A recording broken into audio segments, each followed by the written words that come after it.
Well, there we are, folks. Hi, hi, hi, hi, hi. We're up and running.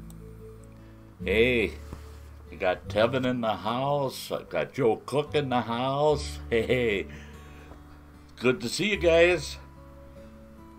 I hope everything's coming in okay.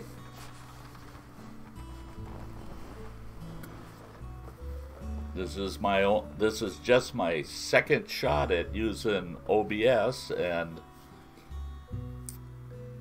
I'm very optimistic that it's gonna go okay. Take a quick peek here. Oh yeah. Yeah, everything looks like it's running good. So it's nice seeing you, Tev, when you were up here. You and Amanda. And Joe Cook. I'm doing real good tonight. Thanks for letting me know that everything's okay. Hey, I'll probably repeat this a few times tonight. Anybody that jumps on the channel and watches the stream, if you would, just leave a comment that say hi Sty or hi to somebody else, or don't even, just a blank comment, because what it does is it tells me who's in the house without me having to go back and try to figure out who's tagging along. So let us all know who's in the house. And Calvin, it's good to see ya. Shane's World is here right now on the corner playing cornhole. I'm beating his butt. Ha ha ha. Hey, Shane's World, look out for Calvin. He's a slick one. Having fun on the corner. I was listening to a little Creedence Clearwater Revival this afternoon, and down on the corner just happened to come on, and I cranked it right up, and I kept thinking down on Calvin's corner.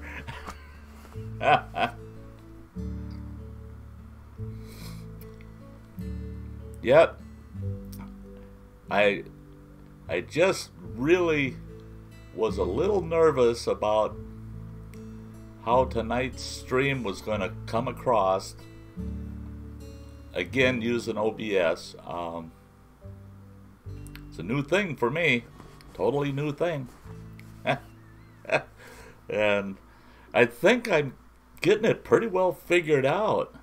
It took a long time to figure it out, but I've got it figured out. I'm able to transition stuff pretty good, and we'll play with it a little tonight during the chat. Yeah, last night's was crazy. Or not last night, the night before. I did a surprise stream. And I don't even remember who all was popping in and out of it. It was supposed to be a 15-minute, maybe 20-minute test run of OBS. 3.5 hours we were on here. None of us could just shut up. I mean, it just went on and on and on. I'm prepared tonight. I got a couple of cups of coffee. I made sure that I got enough to get me through. Yeah, just in case the same old crew decides they're going to show up and yakety yak all night. You know, you just never know. I see we got 7 people that jumped on so far. Hey, if you got the capability, Georgia Woodsman's here. Hey, Papa Bear, how are ya? It's great to see you. Now, like I said, Papa Bear, I'm going to put a plug in for you tonight. I'll put it in a couple of times. We're going to try to get your subscriber count up. Yes, sir. Yes, sirree. I'm not one of those promote your channel, places. we got a few of those out there that, boy, you want to promote your channel, you go hang out on those streams, and if you can get them to do a channel review, you're in great shape. Riverbend Longbows Outdoors. He says, "Evening, Sty. Just saying hi. Your bridge jumping Ruthie video was hilarious." Hey, I tell you what, old Ruthie was hilarious. That gal would have just... anybody that ever met her walked away saying, "That's a character I'll never forget." I mean, in fact, the very first time I saw old Ruthie, I walked into her cafe at about 5 o'clock in the morning. She was open from 4 a.m. until about noon, 1 o'clock. It was a breakfast cafe. It was all she served was breakfast. And I walked in, and there was 2 fellas sitting at the counter. All she had was a big horseshoe-shaped counter. And I walked up to the end of that counter. I didn't know anything about her restaurant, or her, actually. My ex-wife had all the dealings with Ruthie, so I hadn't met her yet. And I walked in, and I see this gal in the kitchen end of that counter, just from the backside, from the back. And I thought, well, she's got herself a really cute waitress working here. Because my wife had told me, oh yeah, she's older than the mountains here in western Montana. She turned around, walked to the end of the counter, introduced herself to me, and handed me a coffee cup to go get a cup of coffee, and I couldn't believe it. It was her. That woman was slender and had the build and just the demeanor, the ambitious demeanor of a 20-year-old. If you didn't see her face, you'd think you were looking at a 20-year-old there. That old gal was something else, I tell you what. When I left Montana, she was darn near hitting 80. And I tell everybody I'm sure she's passed away. You know, I'm pretty sure of that. Well, she should be, for crying out loud. She'd be about 108 by now. Since I've seen her last. So, but boy, that's a gal that I think I lived a long and interesting life, but never be able to match up with old Ruthie. And I got a ton of Sty stories that go with that old gal. I'm not done yet. Yeah, it's great. Now, and like I said, I'm going to mention it probably several times. Folks that jump on in, if you would, just leave a quick comment. Just say hi for a comment. Because I can check, I can take a look and see the participants, and I can do a roll call once it gets busy in here. If it gets pretty busy, then I get, you know, if I get 15 or more folks on here, I can't keep track of everybody that's in the chat unless I hit the participants button there, and then I can do a roll call. So yeah, if you can, just leave a message in the chat saying hi. Hi to everybody. Riverbend says, reminded me of my grandma. My kids were little and we were trying to eat supper outside, and the pecker gnats were driving us crazy. My grandma said maybe if we all pulled our pants off.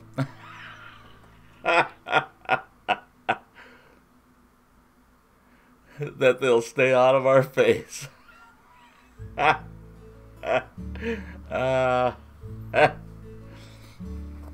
reminds me of a story I heard when I was a kid, when my granddad, he told me, he said that when he was a kid, he was walking through town, and there was an old gal sitting on the porch, and in front of her was a bucket full of slices of watermelon. And he said, she's sitting there with her arms way up like this with a piece of watermelon, and she reached down like that, take a bite of that watermelon, and hold it back up here, and then take another bite. And he said, but when she had her arms up like that, he says it looked like a forest under each arm. Because, of course, back in those days, the women never shaved their armpits. And he said, he asked her, he says, is there something wrong that you got to hold your arms up like that? And the old gal told him, no, it just keeps the flies off my watermelon.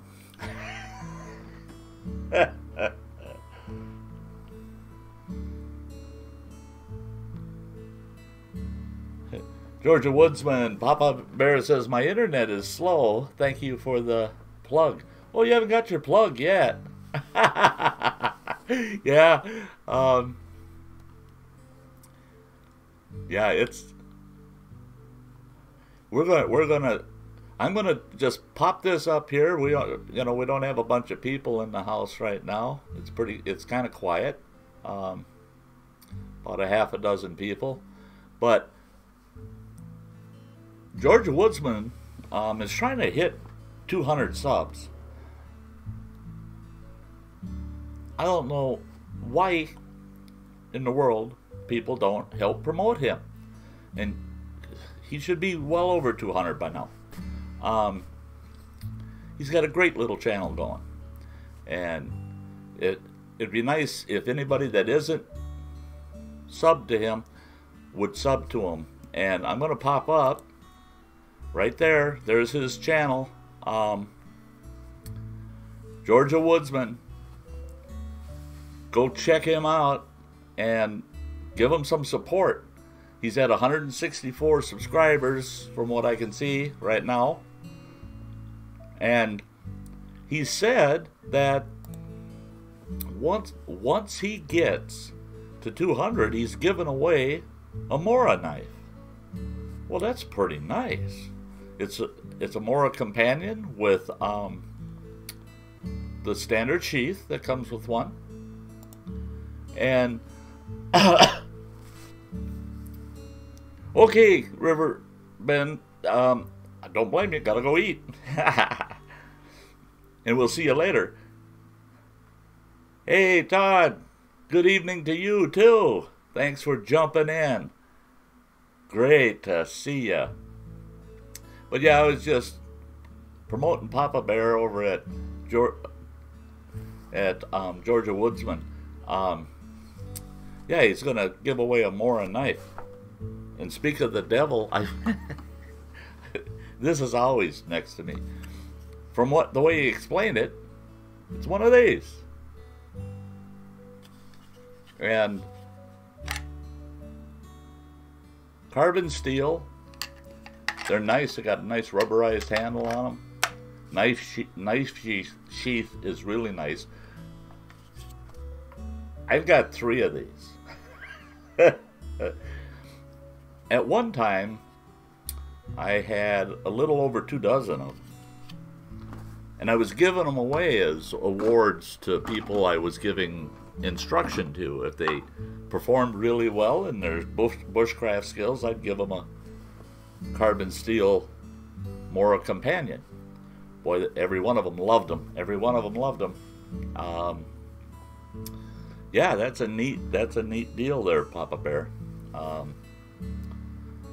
They're a nice knife. Woo. Yeah, I ended up giving all of them away, but I kept 3 of them, and I ain't giving them away. There's times I wish I still had 3 or 4 more. I got one sitting right next to my chair all the time. I got one in my truck. I got one in my day pack. And I can think of 2 or 3 spots I'd like to have another one. I've got a nice Mora neck knife, basically. It's a small whittler. I use that a lot too. Andy K, it is great to see you, buddy.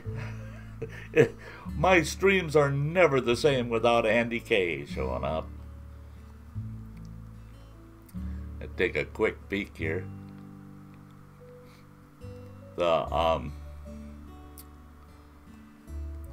Yeah, we don't have a lot of folks in the house right now, but that'll change.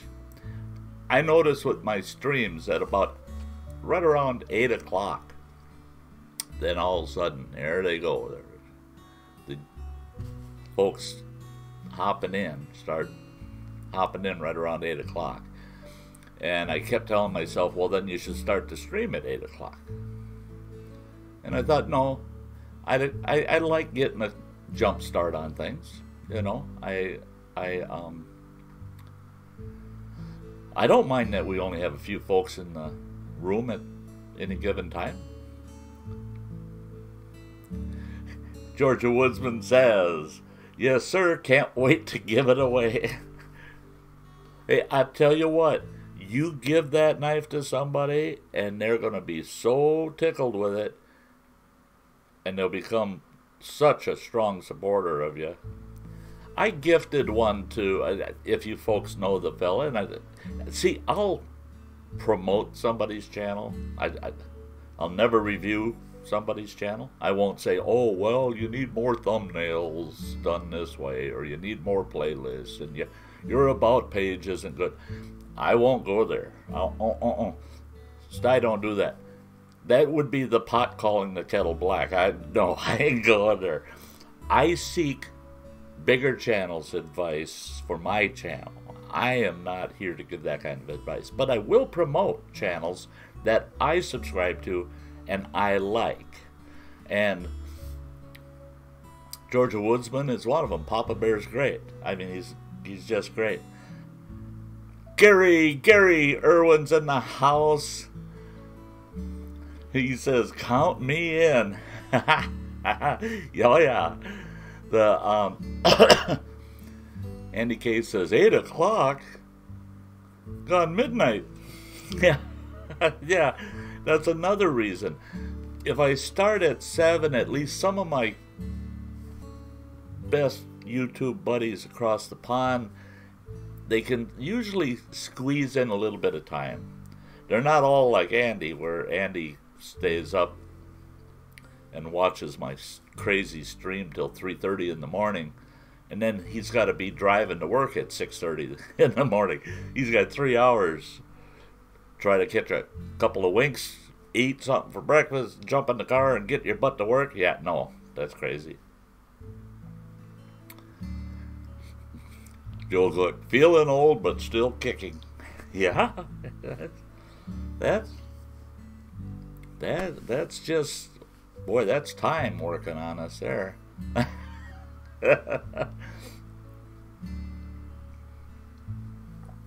Donnie Running Water is in the house. And I have to say,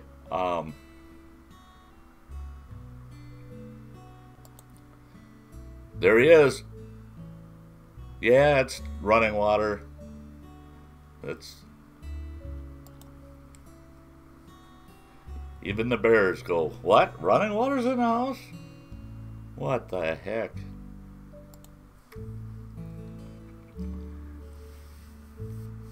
Gary says they got snow there today. Hey, plain old Chuck, good to see ya. Good to see ya. Great to have you on board. Yeah, if it would have been cloudier, I think we would have had snow today too. It never got above freezing today. The high temp was 32 degrees for us today. That was the high. It's supposed to start getting up into the 40s throughout the week, but then it's supposed to start raining. So I'm actually running water. Running bear? Yeah.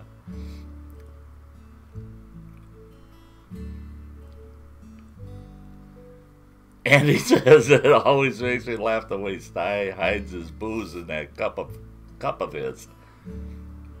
I almost put some Irish cream in that bugger tonight. I was running low on creamer, so I almost had to go in the cabinet and grab some of that really top shelf creamer, you know. I'm saving that for retirement night, though. Next Saturday night. Yeah. The only the diehards will be watching next Saturday night, because my stream won't start until 10:15 p.m. Central Time here in the good old U.S. of A. Yeah, it's getting pretty late for some folks. Oh, it's raining there, eh, Chuck? Running Water says he just fought snow and ice in Indiana. Well, yeah, you kick the crap out of it down there in Indiana and leave it there. Don't bring it back home with you.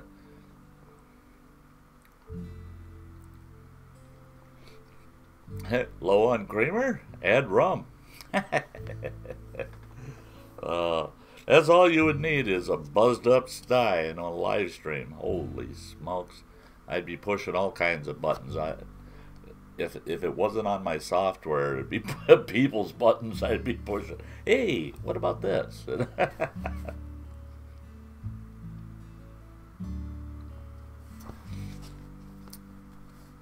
Yeah, I'm kind of looking, seeing how my system's performing. Pretty good. Everything seems to be running pretty good. I'm able to transition without any problems.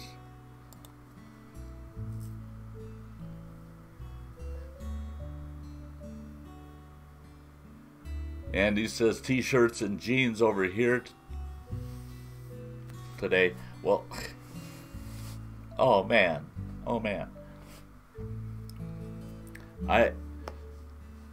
Yeah, you almost don't have to correct yourself, Andy, because all of us in here are pretty intellectual, and as long as the letters are right, they don't have to be in the right order. We'll figure out the word without a problem. And even if you typed it right with too much rum in the coffee cup, that's the way I'd be seeing it anyway.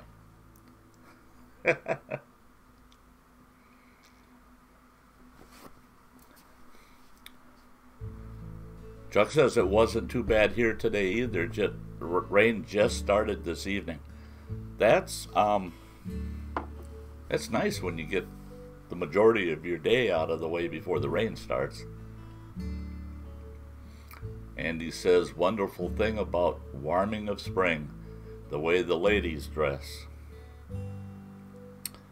Yeah, and then summer comes, and that's when the ladies start to undress. Boy, it ain't the old days anymore.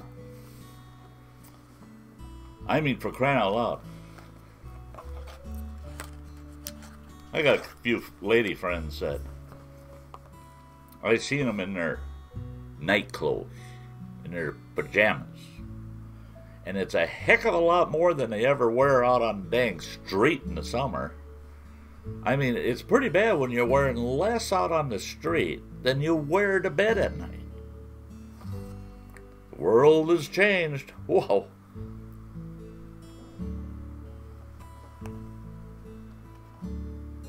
It's nice there in New Brunswick. +4 Celsius.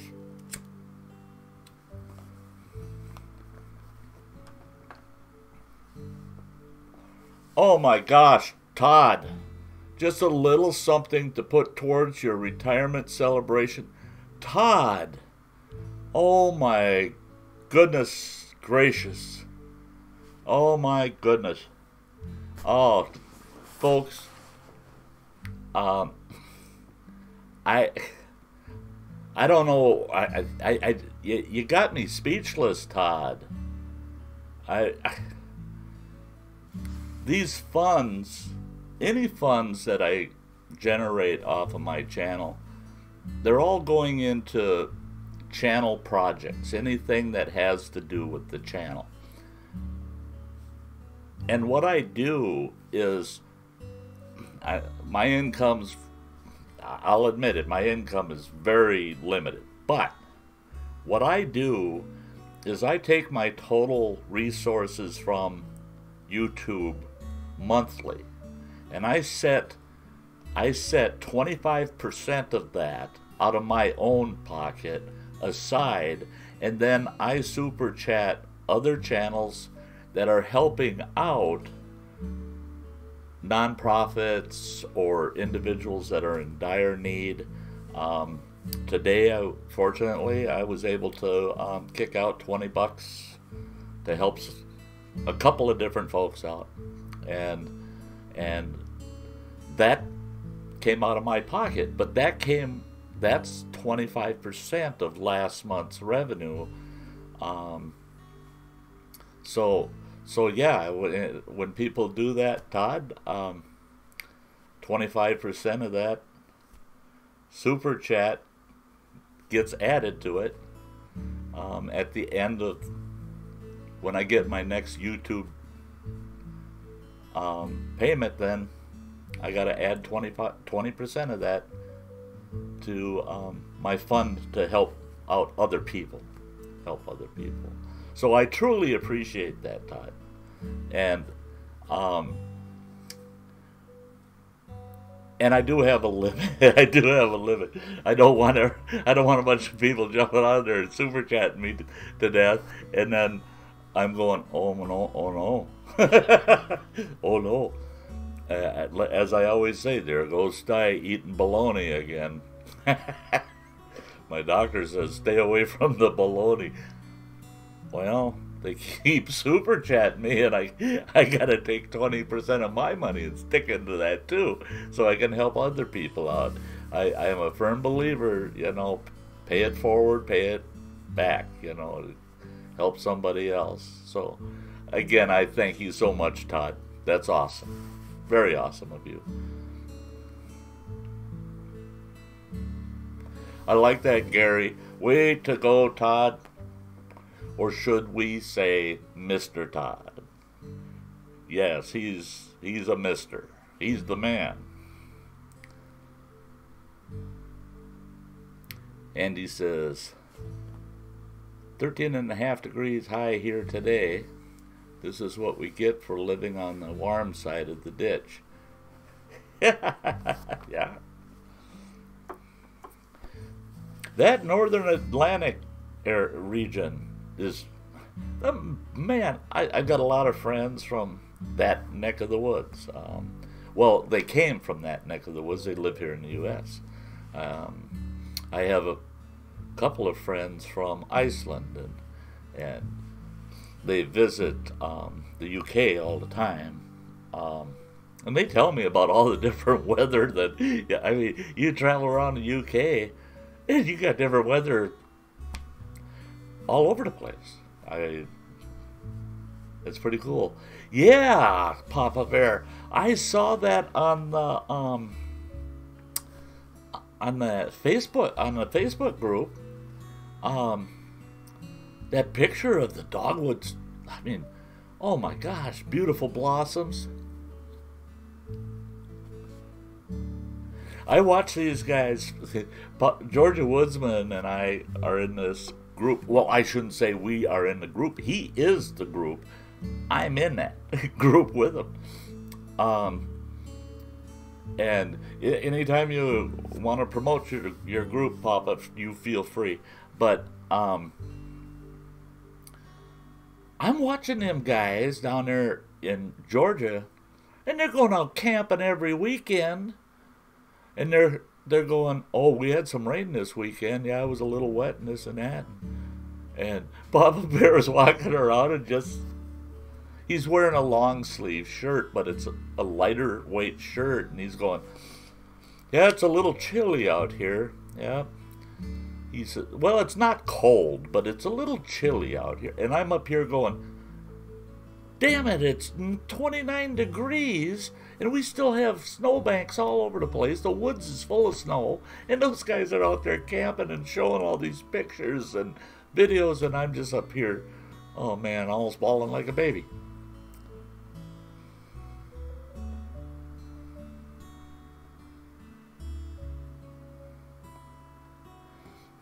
Oh yeah, they gotta watch their driving come summer. We got that issue around here, but the thing with Lake Superior, our lake water only gets into the upper 40s in the summer. The top 1.5 foot of the water will be really warm, in the 60s, sometimes even 70 degrees. But you get down, the thermocline is within 2 feet, and boom, you're in the 40s right now.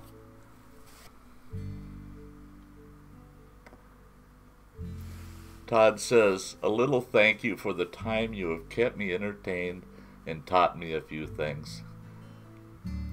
It's so much more than a little something. That's such a huge thank you, Todd. Yeah.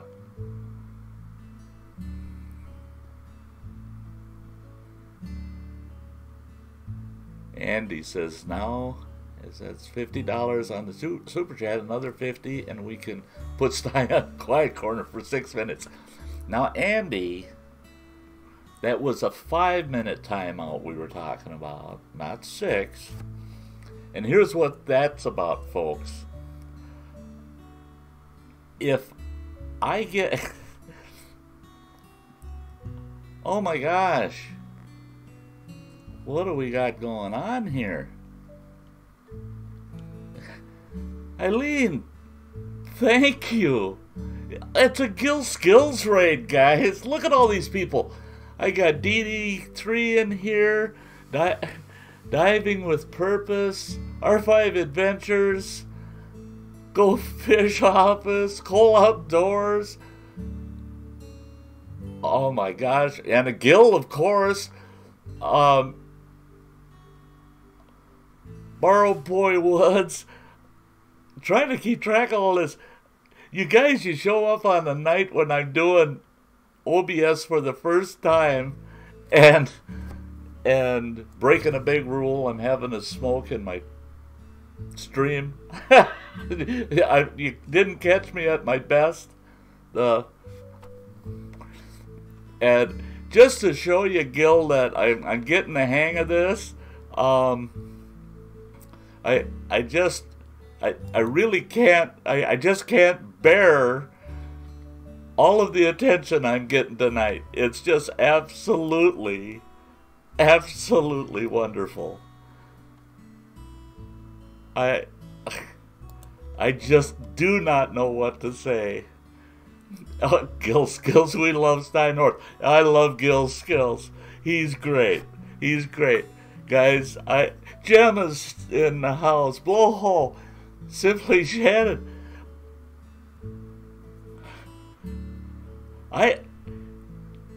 All of you, that's the greatest thing I've seen on my channel yet. You don't know how you all have made my day.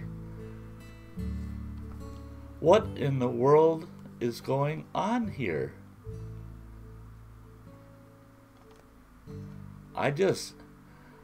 Oh, you guys. Oh, all of the support and love coming from you guys. It's like I said, Pooza Studios. Oh, man. I've got the big folks in my Sty Shack tonight. All my regulars, I want you to take a good look. Dojo Allotment's in here. I want you to all take a good look at this list. Simply Janet. I want you all to take a good look at this list. Go and check these people out. If you haven't yet, go and check every one of them out. They're just the best people over there. They're just the best people. And you guys cutting into your streams to jump over and raid mine, I mean, God bless you. I mean, it's wonderful. Oh, man. Above and beyond. Great to see ya. Yeah, don't smoke.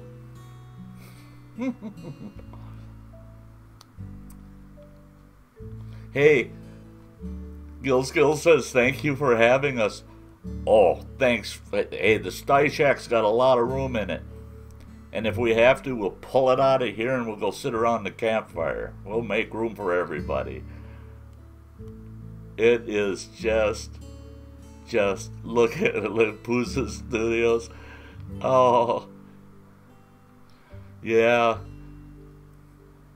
Everybody. Oh my gosh. Oh my gosh. And the real joy in this is, like I said, 2 nights ago I did a test stream using OBS. Sty is so technically challenged, it's pitiful. I can go out in the woods and survive for 3 years and never see a human being. I can't put 10 minutes into this technical stuff without ripping the little bit of hair I got left out.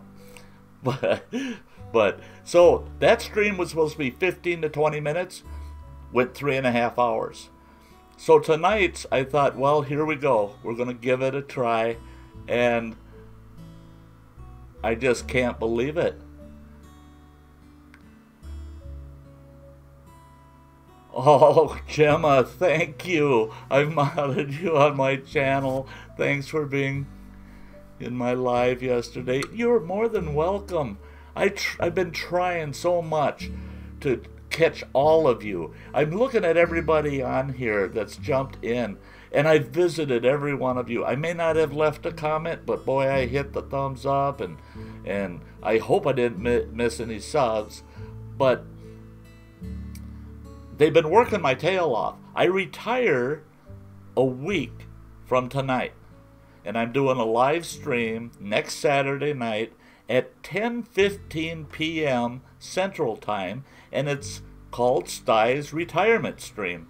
I'm going to stay up all dang night if I can and just enjoy my very first hours of retirement. So this this cannot be beat. I mean, what you folks are doing just cannot be beat. Tammy Minda, nice to see ya.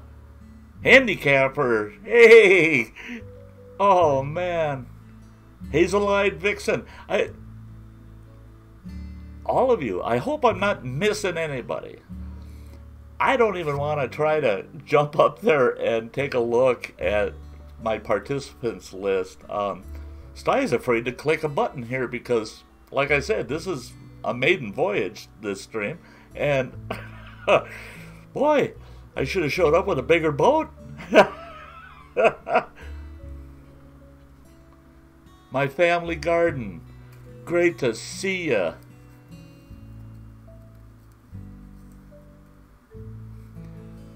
Yeah, my retirement, I am just so I am so terribly excited.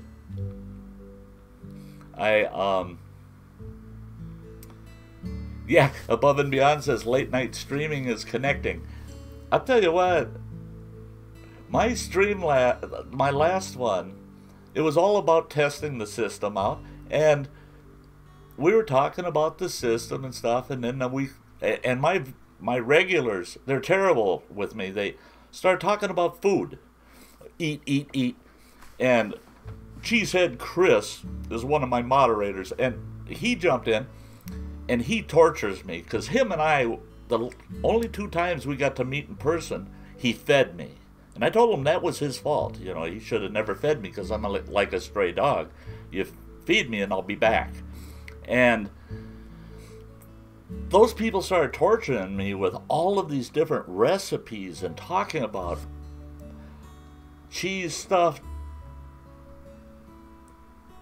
bacon wrapped cheeseburgers on the open fire and stuffed chicken breasts wrapped in bacon. They were driving me nuts last night. And they took that 15 to 20 minute stream and stretched that bugger out for 3.5 hours. Sty didn't get no sleep. Dojo Allotment Mayhem, hey, thank you so much. Oh, thank you. Yeah, well, and I was telling everybody in the stream that earlier I got that great $50 hit from Todd. And I explained what I do. I'm on a fixed income. I'm retired on a fixed income. But what I do is up to a certain limit, anything I get in Super Chat, I match that 20%. And that 20% I set aside, and I use that to help on other channels towards nonprofits or individuals in specific need. And so 20% of that £5 is going to help somebody in need. Not 25% of that £5. In addition to that £5, I will be setting aside 25% to help somebody else out. Andy Campfire says, and she said, it's pretty cool. I tell you what, I got 2 videos where I spent time with Cheesehead in person, and it was a blast. It was a blast. He's a hoot. He's a hoot. Jeff B, hi. Congrats on the pending retirement. I retired almost 2 years ago. You'll love it. I sure will. I have got this spring and summer is so planned out. It's going to be crazy. Cade Swan, good to see you. Wonderful Life's in the house. Hike with Mike. Yeah, let's talk spring. Spring is almost over down here in Florida. Oh, you're just making me jealous. And that's why I was doing this stream in the first place. Was I'm suffering. I'm watching guys like Hike with Mike. Beautiful weather. He's out there enjoying the outdoors. And all these guys down south watching their channels, and they're out there camping and enjoying the outdoors. And Sty's up here looking out the window at all the dang snow. And I went and checked a couple trails out, and they're just snow covered and full of muck. I got another 3 weeks before I'll be seriously in the woods. Hazel-eyed Vixen, thank you very much. Thank you very much. If you like what you're seeing, go ahead and subscribe to me and come on back and check some stuff out. Everybody's welcome at the Sty Shack. My rules are very simple. I don't tolerate any hate talk at all. Period. No foul language. I don't go into I don't want to hear any of the racism or sexism or any of that stuff. And what happens is if I see it, I usually have a couple moderators, but tonight they weren't able to be on board. But I'm trying to keep track. But if I catch it, I put a person on a timeout. It happens a second time, they get booted out of this stream. They're welcome back to the next one, but it's the same rules. I just don't want to tolerate it, because nobody here wants to hear it. Nobody here wants to have to deal with that.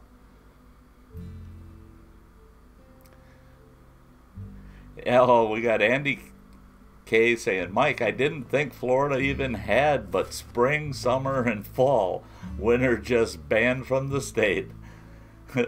And Mike says, actually, this is the slow season. Summertime is my camping and hiking time. Way too many Yankees hogging the campsites in the winter and spring.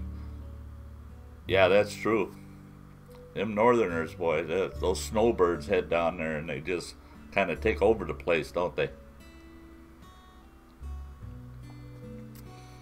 Boy, this is turning out to be just a wonderful, wonderful night. I mean, it's great.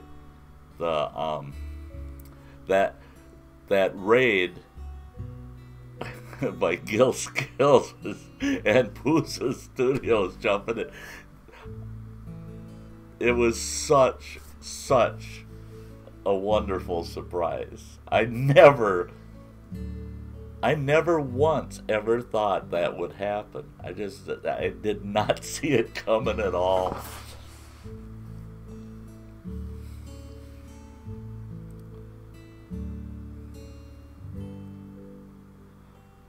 Handicapper says, my bell got unrung. Gonna have to unsub, then resub to ring it again. Yeah, YouTube does weird stuff, don't it? It really does. I went through and I was looking at my subs. Not people sub to me, but looking at people I sub to. And I went through my list, and it's a big list. I got a lot of people I'm sub to.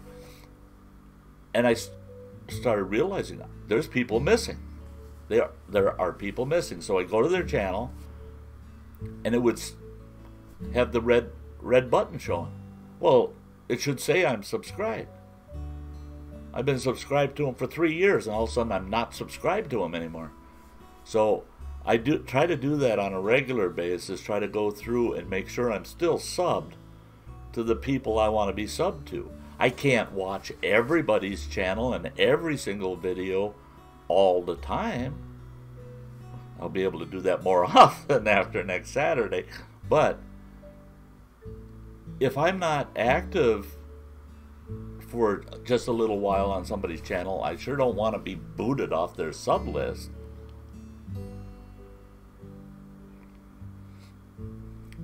Hike with Mike says, no food talk tonight. LOL. Please, please. Oh, man, that food talk was really getting me the other night. I was so darn hungry when I finished that stream. I went in my kitchen. Big no-no. Just before bed. Eating 4 thick lunch meat sandwiches loaded with cheese. No bacon. But boy, I was hungry.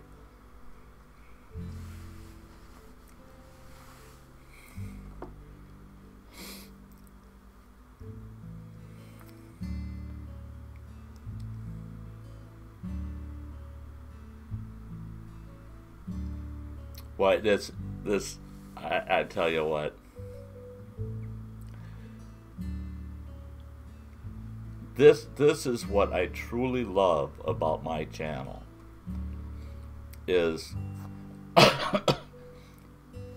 Mike says I already broke my rule. Yeah, he starts talking about pizza and hot dogs and yeah, Dojo Allotment. Sending love from the UK. I love my over the pond followers. That's on my bucket list. There's only 2 places in the world outside of the continent.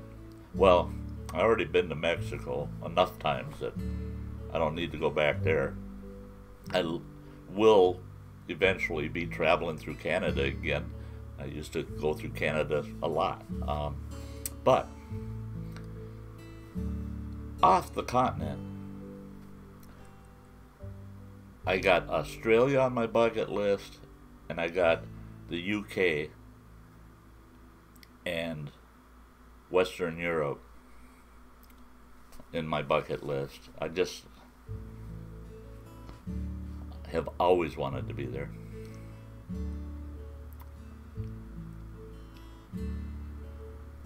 Andy says, sounds painful. If you're referring to Hike with Mike's statement, I already broke my rule. Yeah. Ouch.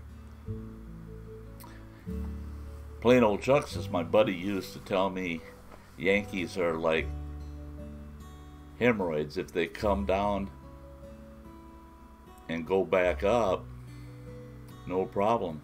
It's when they come down and stay down that they're trouble. Oh, gosh almighty. Kate John says, I live in Canada, beautiful country. What part of Canada?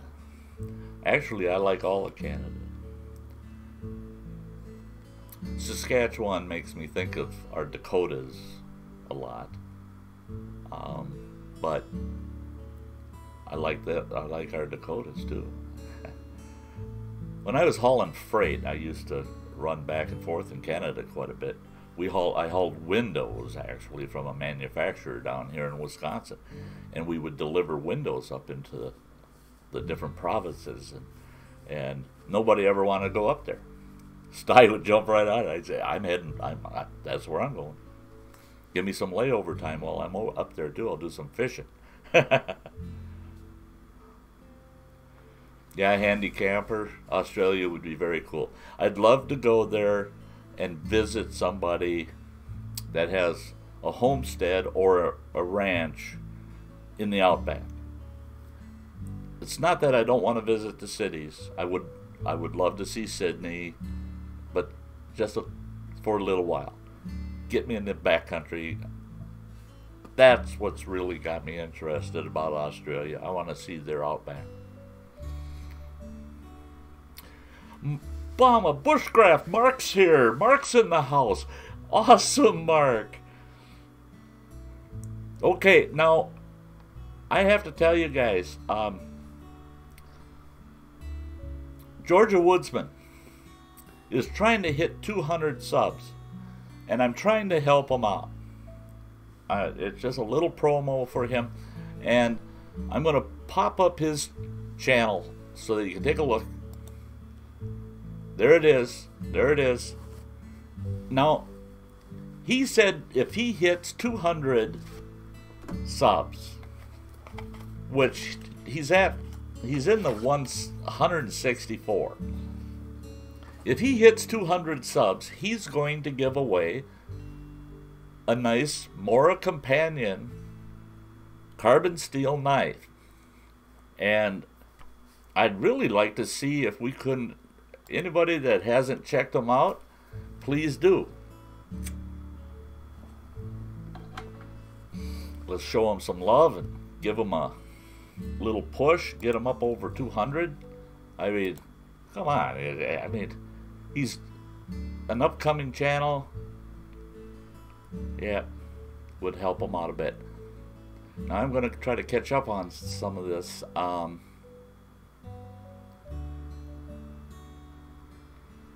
Hike with Mike says Canada would be nice, but I'm more acclimated to tropical climates. Yeah, see, Hike with Mike, Mike, I'd love to have you come visit me, but I'd want you to do it in August. I don't want you having to freeze to death up here. I'd love to take you on some of my favorite hikes, and I think you'd really love that country in August, July or August.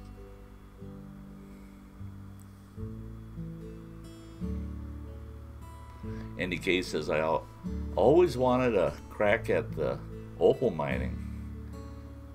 Lightning Ridge. Don't want paying, just feed me and give me a bed to lay in after work. Joe Cook lived in Winnipeg for a couple of years.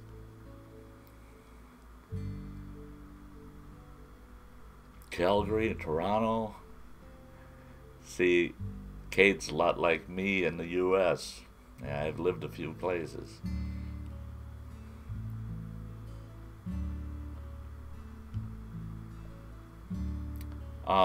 Running water. He said, I was stuck behind an endless convoy of campers traveling from Birmingham, Alabama, heading north, 500 miles of snow and distracted drivers. Wow.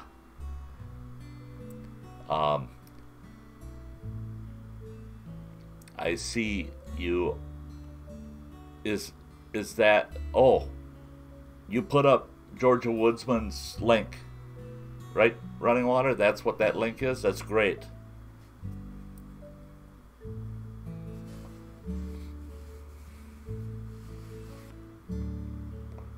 Hey, Mark, yeah, you know, Mark's another one. For a while there, he was pretty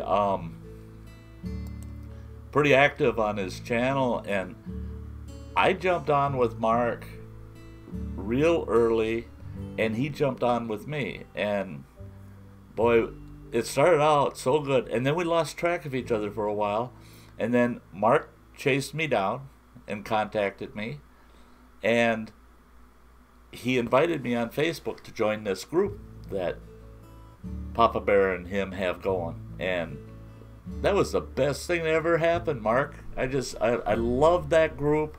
I just love it.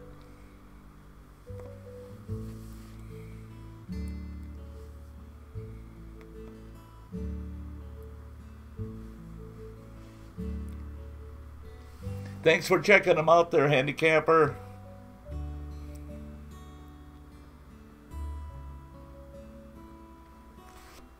And thanks, Mike.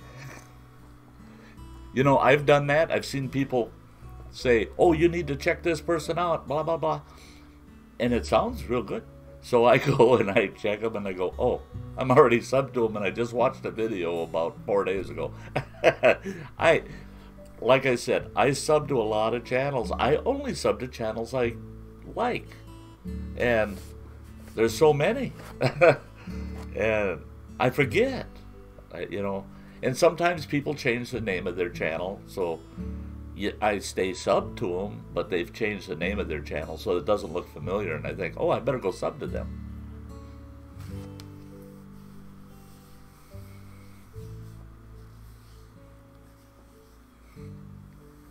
Okay. Thanks, Andy K. You guys are great. You guys are absolutely great. Running Water says, I might live, he means in a truck. He's using voice to text again, I'm sure. But I have several devices running simultaneously.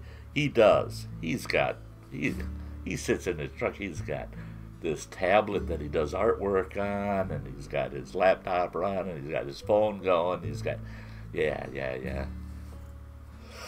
That part of it he doesn't take after old Sty is Pop. No, for those of you that don't know, Running Water is my oldest boy.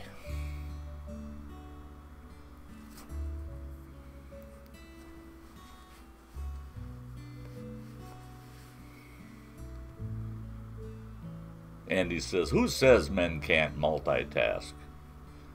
I multitask the best when it's got to do with the outdoors. I can throw camp together in a flash. I can, everything that needs to be done, I can get that. Yeah, I can multitask that stuff and have a comfortable camp ready to go, and only an hour to do it. Technology, multitasking, yeah, it's a little rough. Handy Camper, oh, Andy says, I tried the voice to text thing, but it kept telling me it couldn't write that word. Must have had Sty's bad word blocker. Handicapper says, Sty, very cool to see you live.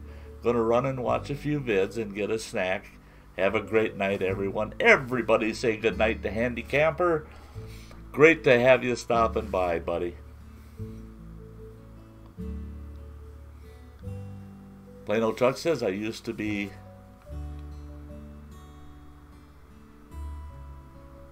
MWC 5152. AOK Foraging made me change it. Said it was too hard to remember. Yeah, well, yeah, and too hard to say, Chuck. Plain Old Chuck is just perfect for plain old Sty.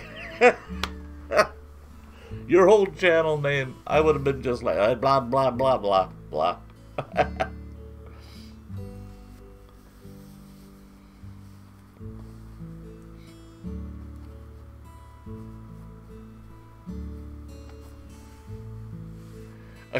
Hike with Mike. All right, yeah. All right, yeah. Okay, Hike with Mike says, your name is so easy to have fun with. Thinking about a song when I was a teen in the 80s. She blinded me with silence. You know, and that goes back to me trying to get a I got all the lyrics are there, you know. Trying to get a parody done using Love Shack. Instead of Love Shack, it's Sty Shack. Well, I still think I might do that.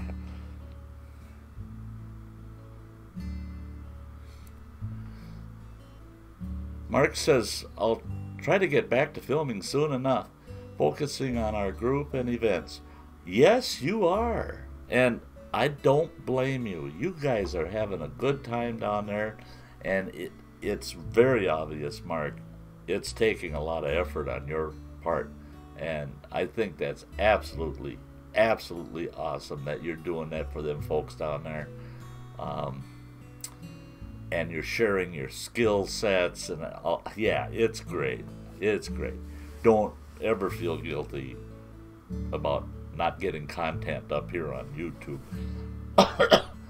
especially when you're focusing on bushcrafting and camping and being outdoors and having other people come along and learn a little bit. Yeah, don't ever feel bad about that.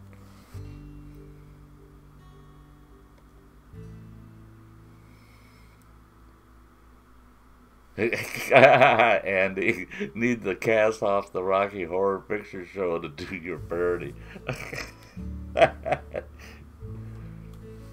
That could be interesting.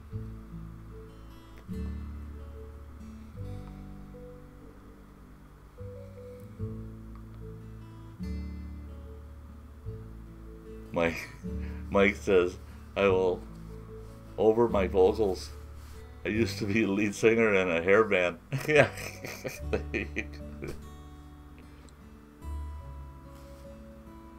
Yeah, offer, not over. I had a gal that I know, a young gal.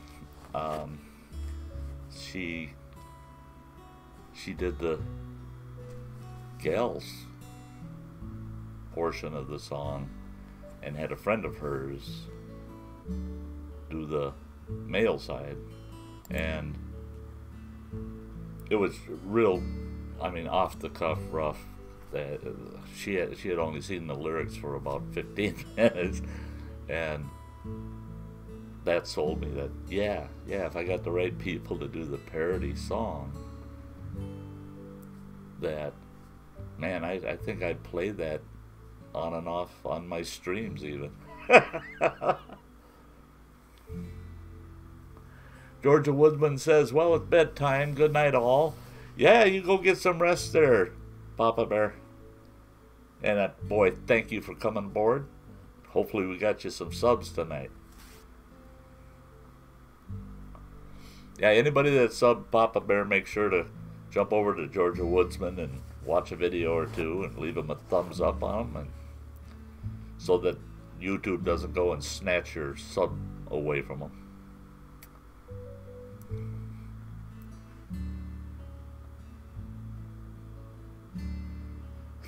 And so Mike's just really getting his breath back from the groupies then.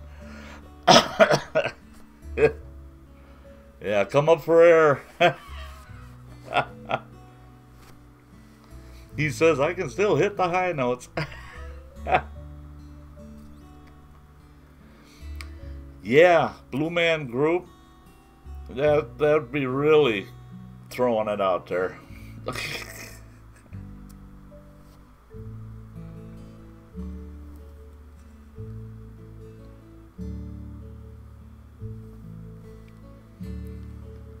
Yeah, I gotta take a quick peek at how things are going here, and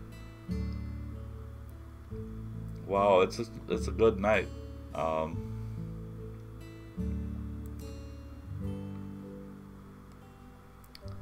Can't believe it. Can't believe it. Just the greatest people coming into my streams. Take a look at it. We've been at it for an hour now. We're doing great. Joe Cook says, hey Sty, you should check out Muskrat Jim. He is on. Oh yeah, hey. He says he is a one-handed bushcrafter from, I can't pronounce it, New Brunswick. It is amazing what he can do with only one hand. I've watched every single one of Muskrat Jim's videos. Every time I rang his bell, and every time a new one pops up, I'm right there. I watch every one of his, and yeah, it's amazing what he can do. Absolutely amazing. That's why I say I don't like the term disabled, because I prefer to see it as re-abled, because he definitely redefined that disability into a new ability. I've known so many people that are classified as disabled. No, they aren't. They're not disabled. They've just got different abilities.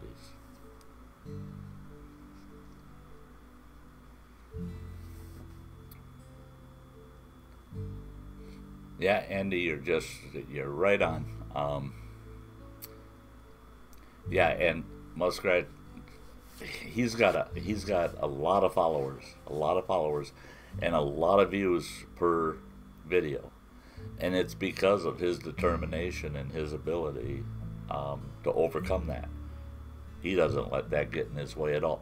And it's the thing is with Muskrat Jim, you will find out if you go check him out and you look at some of his older videos. The man's dealt with cancer. He's dealt with all kinds of different health issues, plus the loss of a limb. Doesn't slow him down. He's still out there. This winter, he was dead of winter. He's out there. He's got a really neat hoop shelter, and he's out there snowshoeing, and he's going out there just to have tea and a little bit of lunch, and yeah, he's great.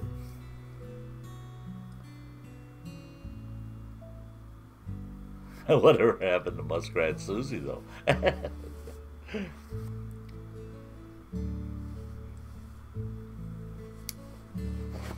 I like that, Mike. Disabled is mislabeled. Exactly. I love it. That's... You know, I see some of the coolest, what I consider quotes from individuals in these chats, not just mine, but in other chat rooms and streams, that I keep thinking that I should write these buggers down and just make a book of them, because you always see these people saying, "Oh, this is a famous quote," I'll tell you what, I've seen an awful lot of quotes on YouTube that if they were spread out there, they'd be famous. And I really love that one, Mike. That disabled is mislabeled. I love that. What a way to put it.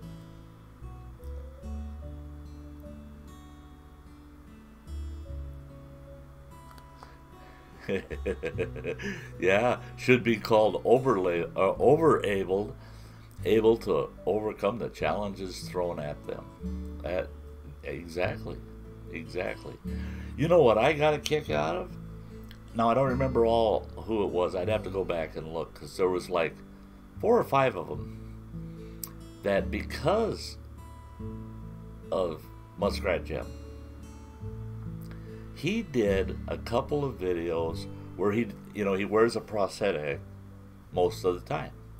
Well, he did a couple of videos without the prosthetic, fire starting and other things he was doing one-handed, not even use it, no prosthetic to help hold something down or control something as he worked on it.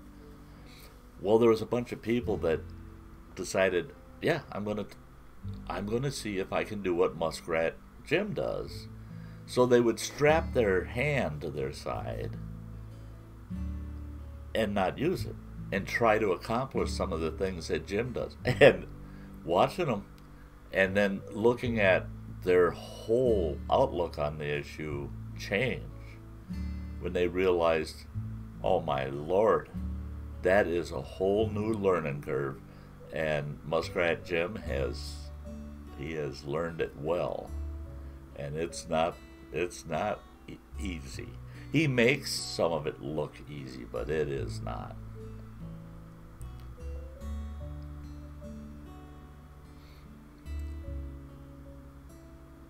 Andy K, I think I would prefer to be called Mr. Labeled. Thanks, Mike. Far too many in this country who can't figure out their gender. Oh, that, yeah. Oh, here we go. No, behave yourselves. We're getting that over here, too, Andy. We're getting it over here. I get it at work quite often. What did you just call me? And when they do that to me, I just say, I don't have time right now. I'll call you tomorrow. And I walk away. I don't want to go there. Don't do that to me. I don't, whoever you are, I'm sorry. This whole label thing is just, just don't call me late for dinner.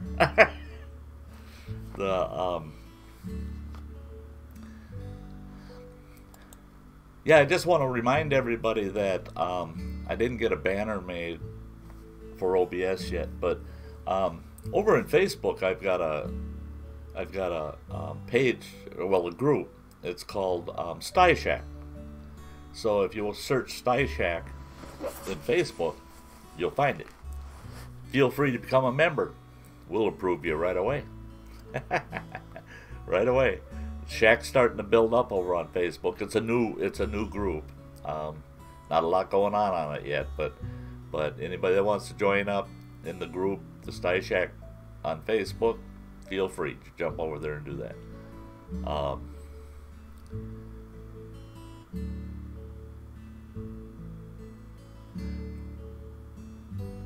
Joe Cook says, yeah, Sty, some of the things he can do with one hand, I would have a hard time doing with two hands. Exactly. Absolutely. Mike says, my classroom is walls are filled with my quotations. I meet some former students 5 years later, and they can recite my quotes years later. Mostly just common sense stuff. I have that too, Mike. Yeah, I have that too. And I have people that'll approach me and say, oh, I use this saying that you used all the time. And they just, some of them, they just never forget. They just never forget. People that I instruct, I'll use little sayings, little quotes, and they just absorb it and they use it in their own lives. And good, more power to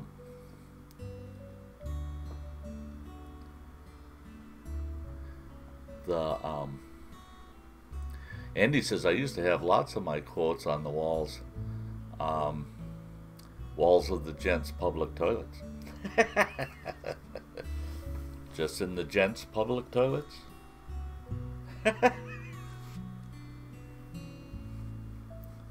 Just don't leave a real phone number.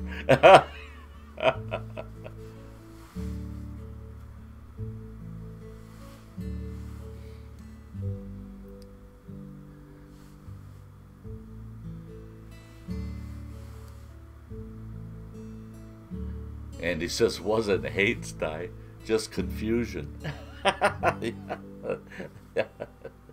Yeah, it's like me in the woods. I never get lost. I get a mite confused once in a while and wander around, but never get lost. Mike says, my main mantra quote in my classroom is simple. In order to learn, you must do. And that's one that I that's a great one. That's a great one.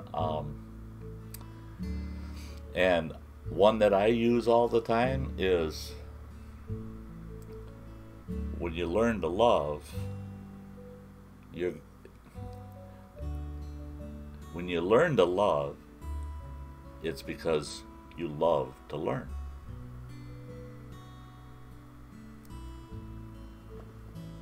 What do we got going on here? Happy Chatty World! Hey, hey, hey, hey, hey, hey. Good to see you. Thanks for jumping into the Sty Shack.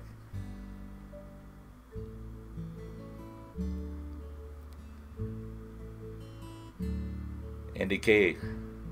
Live life like a dog. If you can't eat it, or, yeah, then, yeah, on it. Offensive? Think about it a little deeper. Yeah.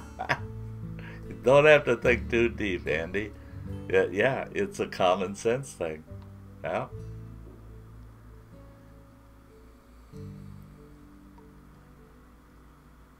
Miramashi. Okay, cool. Thanks, Joe Cook. That was quite a ways back we talked about that, and you remembered to throw it up there. Hey, great, thank you. Miramashi. Miramashi. I'll have to remember that.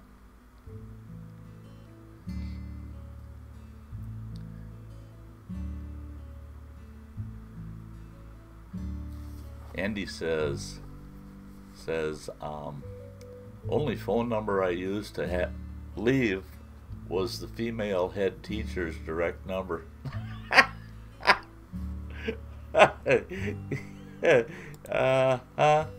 Yeah. Yeah. I wouldn't want to be there when she says, here's your copy of the yearbook.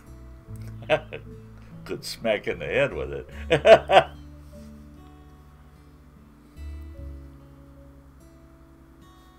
Happy Chatty says, my favorite saying is, life is not about how many breaths we take, it's about how many moments take our breath away. That is a great one. That is a great one. I have to say I've had so many moments that have taken my breath away.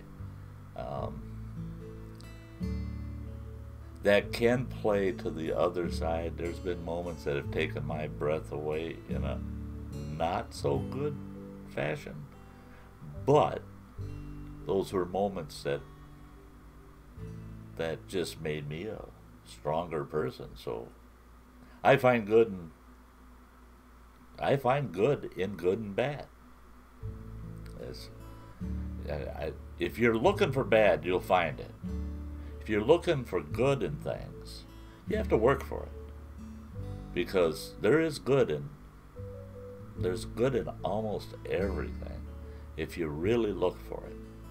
And to me, the effort is worth looking for what's good in things.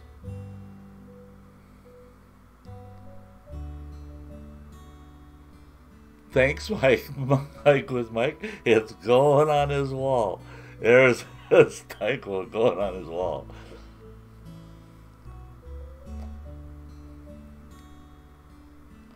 Hey, that's cool. I'll quote you and take a pic of it, Sty. That's cool. Gary. I've told my kids that if you're not making mistakes, you're not learning. Don't be afraid to try. Now I've got a video that I'll be making within the next month or so. That's called I Don't Need a 4.0. And it plays right to that, Gary. I don't want to give the whole video away because there's a lot to it, but I have turned people down that have come to me for employment. Now, I've employed hundreds of people over the last 30 years. Hundreds, literally hundreds. And I have turned people away that in their interview, all they could push was, well, I graduated college with a 4.0. I'm the best for the position. You can count on me. I will not make a mistake. I never have. Sorry, I don't need a 4.0. I need somebody that can fail and accept their failure and learn from their failure.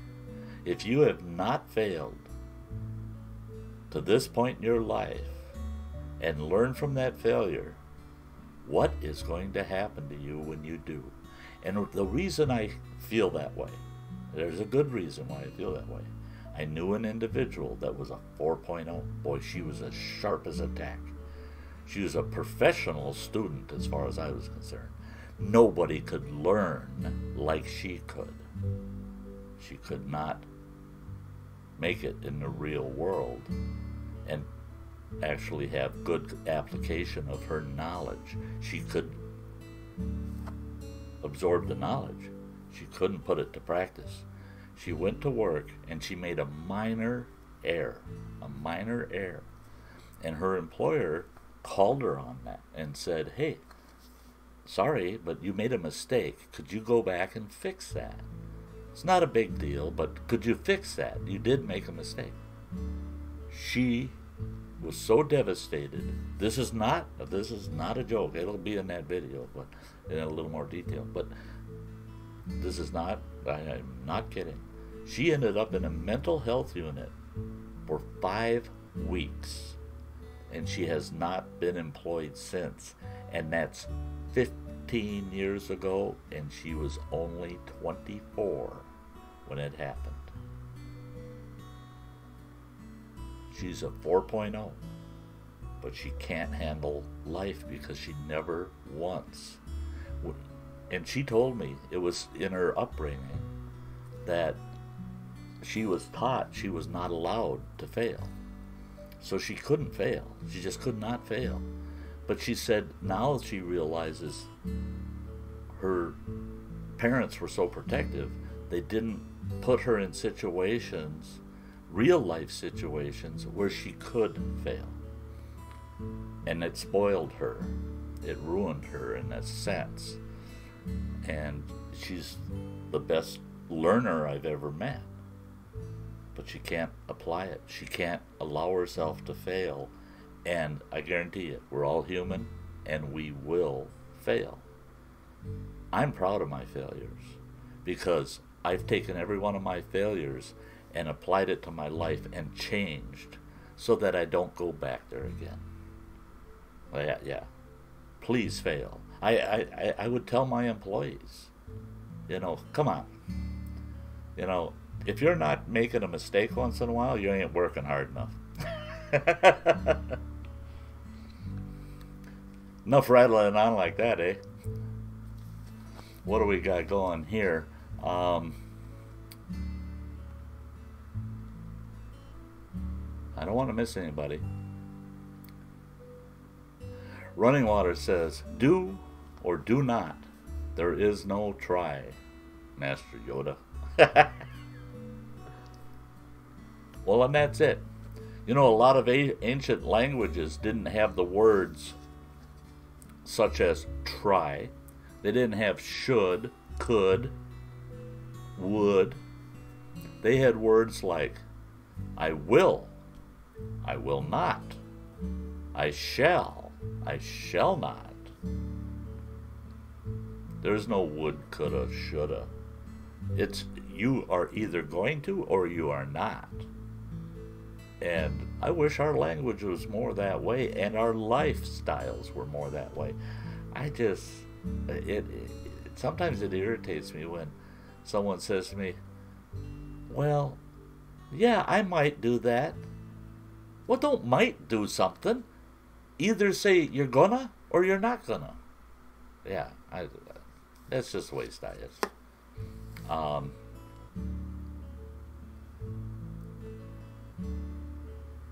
Joe Cook says, he's talking about Salmon River in New Brunswick, known as Salmon River. Ted Williams loved it there, blah, blah, blah. And Hike with Mike. Joe Cook, Ted Williams, spent his last years in the county I live in. Interesting. Andy says, true, Donnie, or you could take what Yoda said to me personally. ugly you are, breed you should not. I've used that on my own kids. Okay, we're gonna have to move down a bit. Never fished tarpon or snook. Tarpon is serious bucket list fish for me, Mike. One day. Yeah, I don't blame you, Andy. Gary says, once I thought I was wrong, I was only mistaken. That's exactly.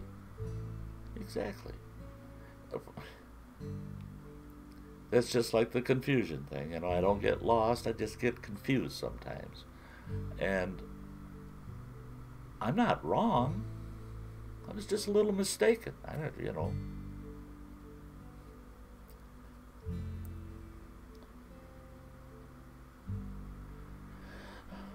Mike says, I don't fish a lot anymore, but tarpon fishing is so exciting. Usually they throw off the hook before you reel them in. Yeah, I've watched some videos of folks fishing tarpon. Boy, that looks like a blast. Exciting. And just, you get all wound up, and that darn fish is off the hook just before you get them near the boat. And it just, you sit back and you go, oh no. That poor character almost had a heart attack and lost the fish. You get used to it after you watch enough videos of folks fishing tarpon. That would be fun. Andy says, but that just makes the challenge so much greater, Mike. Yes, it does. The thrill of the hunt.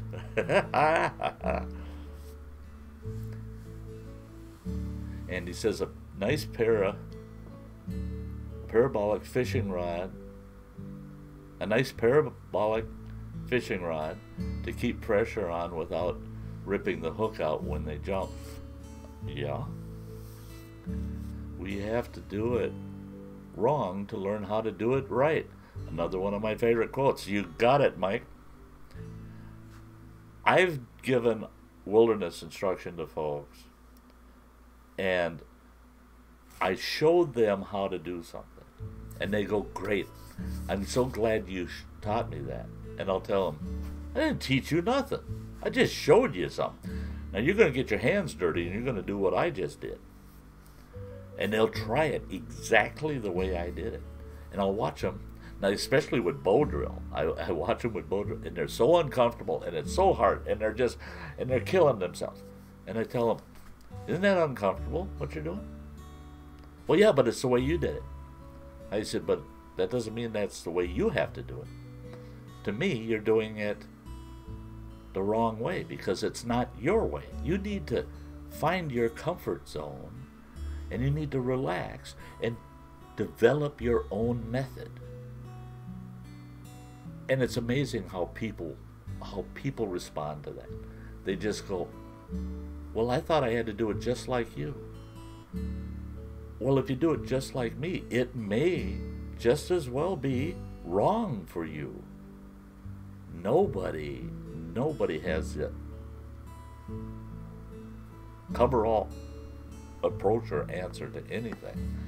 Each person needs to find their method and their approach.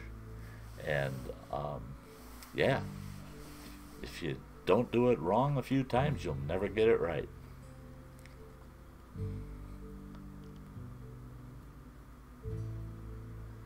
Here goes Mike again. Our lifestyles. You're a hoot, Mike. You're a hoot. It's a good thing you don't live closer to me, because I'd be visiting you quite often, and the problem I'd have is it'd probably be bad for my health. I'd laugh myself to death. You're a hoot. Yeah, I love it because all my people that hang out with me are just the sharpest crayons, boy, and they're the brightest colors in the box.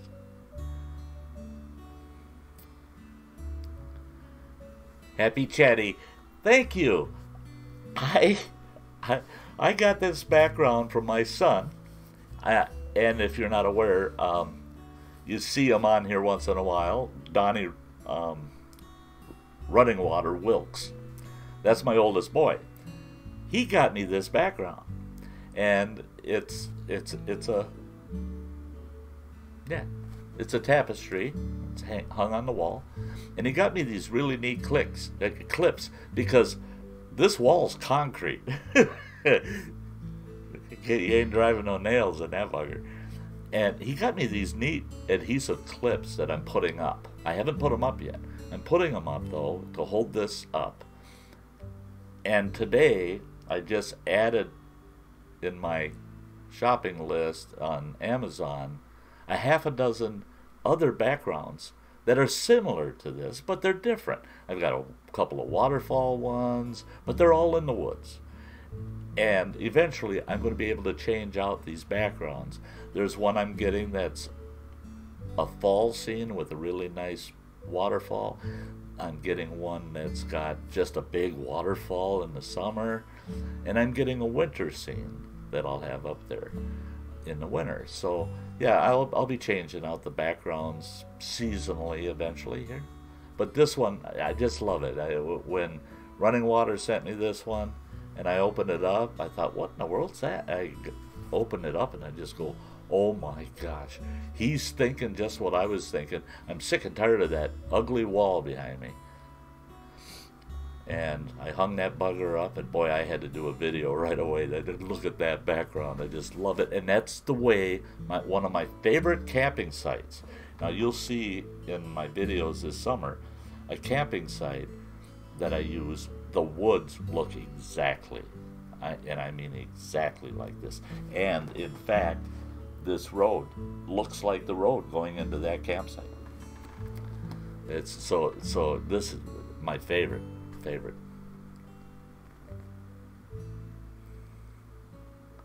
And you like the music, Mike?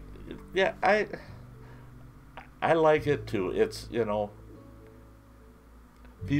I've had a couple people say, oh, you need livelier music. You need some good country or some bluegrass or something. No. I just want something smooth, relaxing, make yourself at home kind of thing. Appreciate the comments, folks, the compliments of the background and the music. Gary says if you to Happy Chatty, if you look at the background, you can see Sasquatch. He's hiding in there. I ain't telling you where, but he pokes out once in a while. And if you look real close, every once in a while, you'll see one of these guys. Or you'll see one by a tree, looking, checking you out. See him? Can you find him in the woods? I can see the tree that he's looking around right there in the shadow.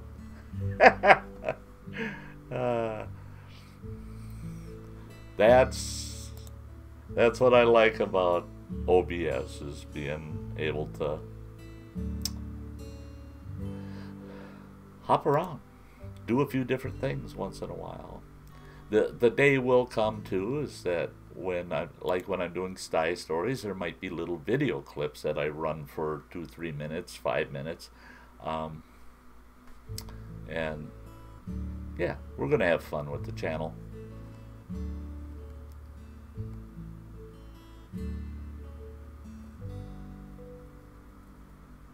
Andy says, that's Sty, mate. Yeah, I get that once in a while. I had a gal come into our store one day, and she goes, look at there, it's Bigfoot, and he shaved. Yeah. Thanks a lot, folks. Play-Doh Chuck. Oh, okay, wait a minute. Hike with Mike says, I wish you were my boss, Sty. I would love to have an old school boss. Not too happy with the technocrats running my job. Yeah. I I've seen a lot of places that were tough to work in just because of the guys on top. And the guys on top just got to know what it is to be on the bottom and appreciate what the folks on the bottom have to do and work. I never let people work for me. I've never let anybody work for me. They're going to work with me. Let's work together. Let's work with each other. I'm the leader. I'm going to lead us in a direction. But we're going to work together. I don't want you working for me where I have to give you orders to do things. No. I want you to be a willing participant and want to work with me. Happy Chatty, I gotta go. I'm looking forward to seeing more of your channel and getting to know this community. Have a great stream. Happy Chatty, it was a charm having you here. And yes, I'm going to go. If I haven't yet, I'm going to go over and I'm going to be visiting you. Thank you so much for showing up.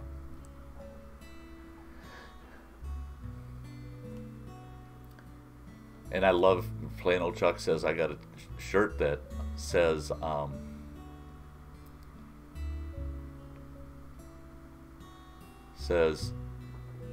sharp as a marble.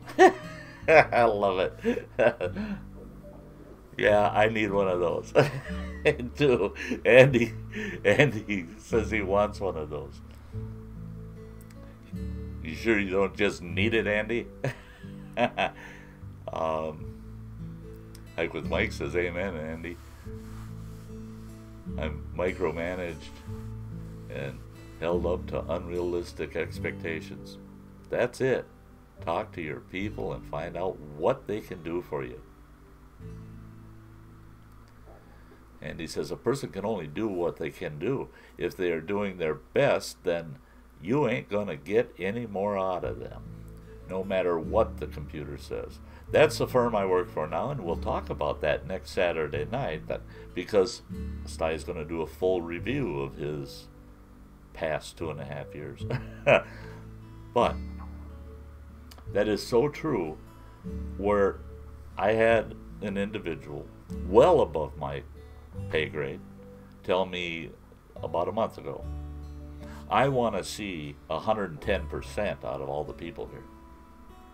And it's your manager's responsibility to get that 110% out of them.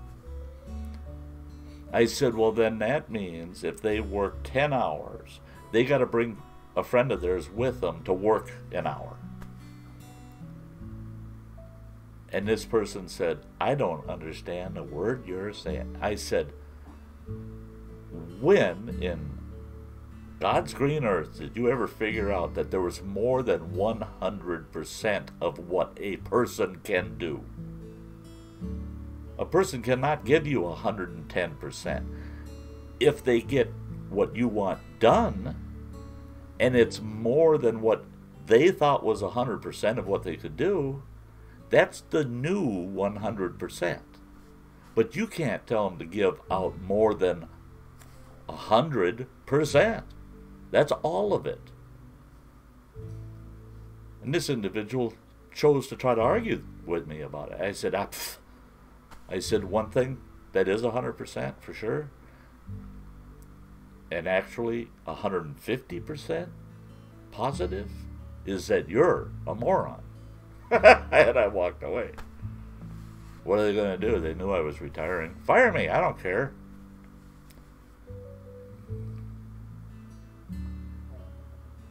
It's so cool that Todd's still in the house. Todd, you just did me so well tonight, man. And then all of a sudden, boom, we got raided by Kill Skills and Booza Studios. Yeah, that was fun tonight.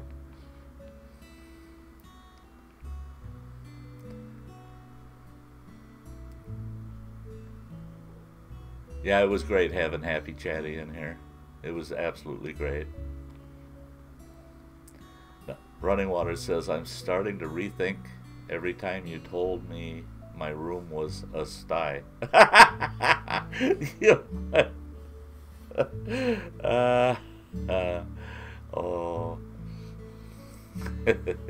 Yeah, Sty's a mess.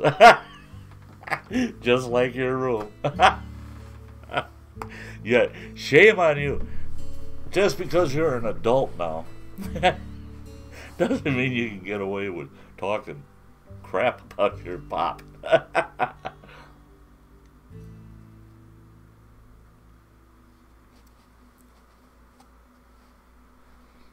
Andy, thank you. Wasn't a complaint, Donnie.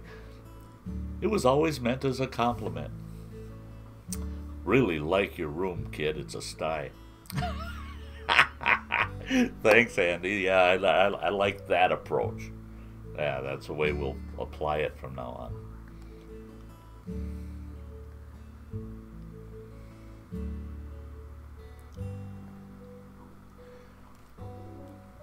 Oh my gosh. Oh my gosh. Look at that!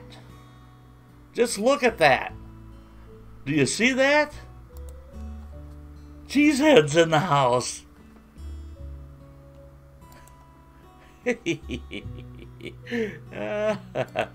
Oh my gosh. Well, I love that you love that I showed up to.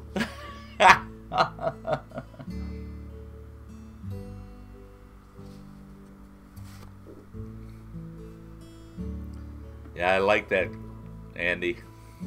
Words of Blackfoot. A little blood and a lot of sweat. Hard working ain't no sin. No, it ain't. You know, I'm a believer in hard work. If you're gonna work, work hard. Don't overwork yourself, but work hard. Hard is good. Hard is very good. You sleep better. You eat better. You feel better. Overworking yourself, working too hard, you turn into Sty. You old wore out, old poor bummer. Lynn Clark, I missed you coming in. Thank you for stopping by. Everybody's welcome here at the Sty Shack. You're in the UK. Boy, it's late at night over there.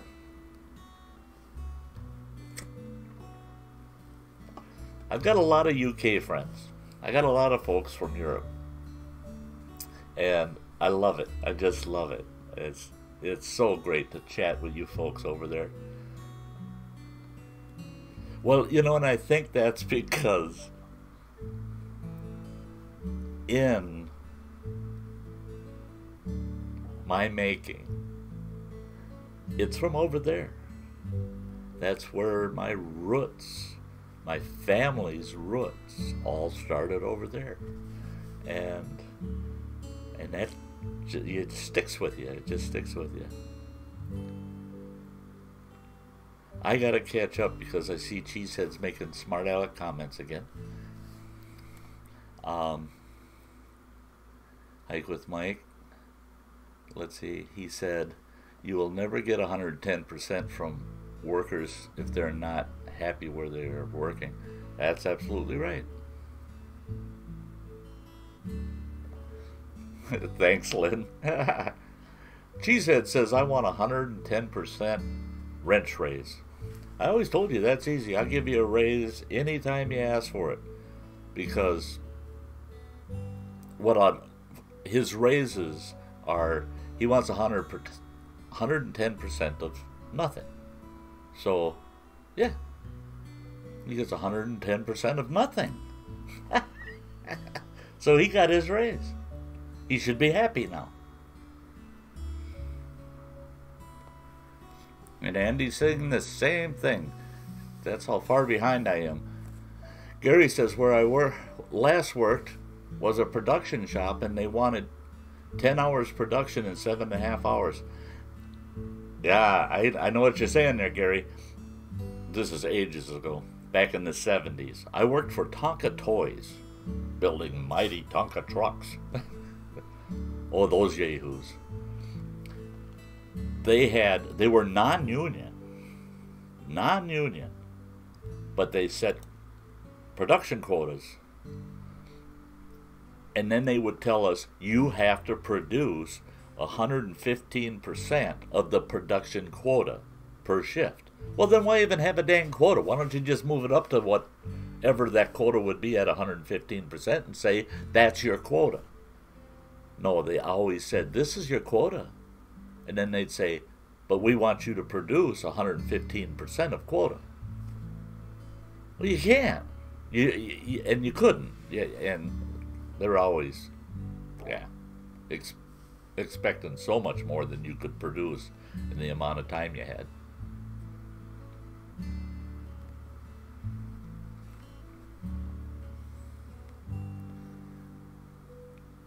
Yeah, was from the song Good Morning. Yep.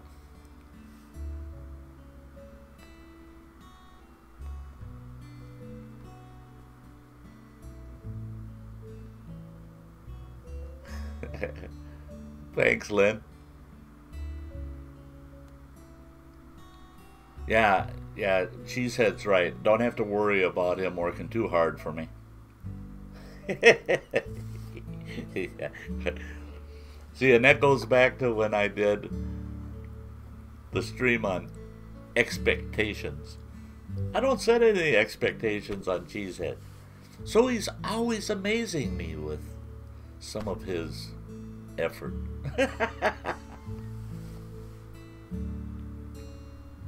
Yeah, Lynn says it's 2:43 a.m. Holy moly. Yeah, burning the midnight oil there, Lynn.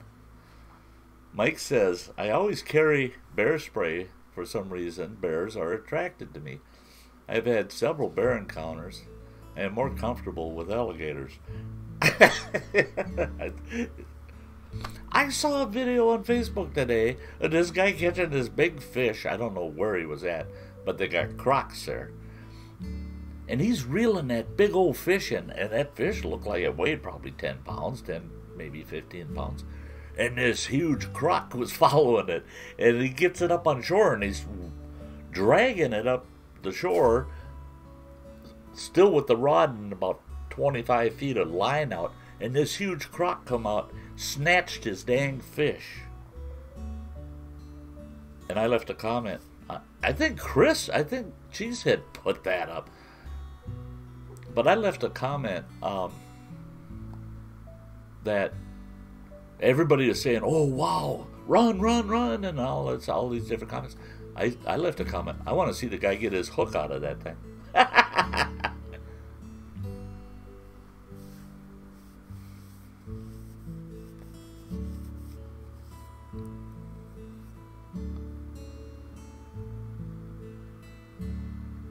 Jumping down a little bit here. Rolling Homestead and Wild Edibles. Welcome back, buddy. Welcome back. I'm getting some of the bugs out of OBS. I still might get a hold of you, though, on a couple of issues. But it's going a lot better. It's going a lot better. It was a tough learning curve for me. And by the way, I'm doing very well. And, we never got on the true topic about this stream, and that's, let's talk about spring. All over the country, I'm watching these guys, well, I should say all over the world, where it's moderate to temperate weather, and they're out camping and enjoying, and they're loving the outdoors, and they're hiking, and I look out the dang window and it's snowbanks, and I took a little spin early this morning, just as the sun was coming up. I took a little spin and checked a couple trailheads out to see what the trails are looking like. Snow and muck. And unless I wanted to get wet today, there was no hiking today. And I said, no, I ain't doing it. I'm just not doing it. I had a video I had to get made that's going up Monday morning. And I had the stream tonight. So I said, no, I'm not messing with them trails today. And driving back home, I told myself, this is ridiculous. This is nasty. I got to go home, jump on YouTube, and I'm going to be watching all these YouTube buddies of mine out there camping and hunting, and, or not hunting, they're fishing and they're hiking. And Sty's just got the worst cabin fever right now. I just want to be out there. Let's see. I got to see what's going on here.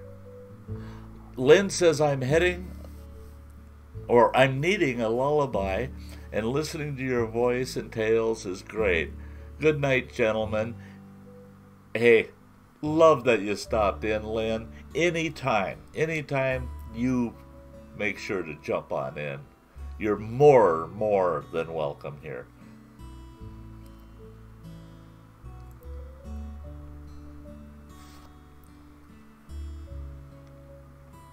Hike with Mike says, memory of Tonka truck.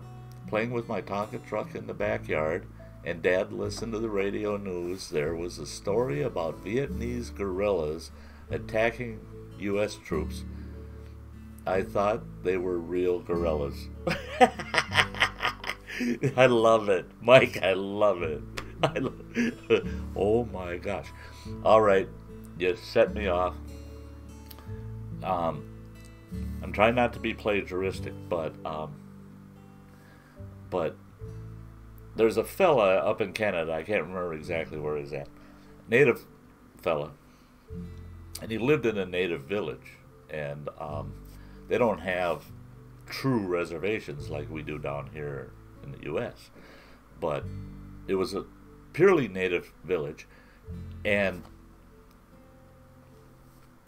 it only had one road coming into that village, and it went up and it weaved around this mountain, and it came down the other side and into the village. Well, when he was a boy, now mind you, this is, he's probably dead and gone now too, but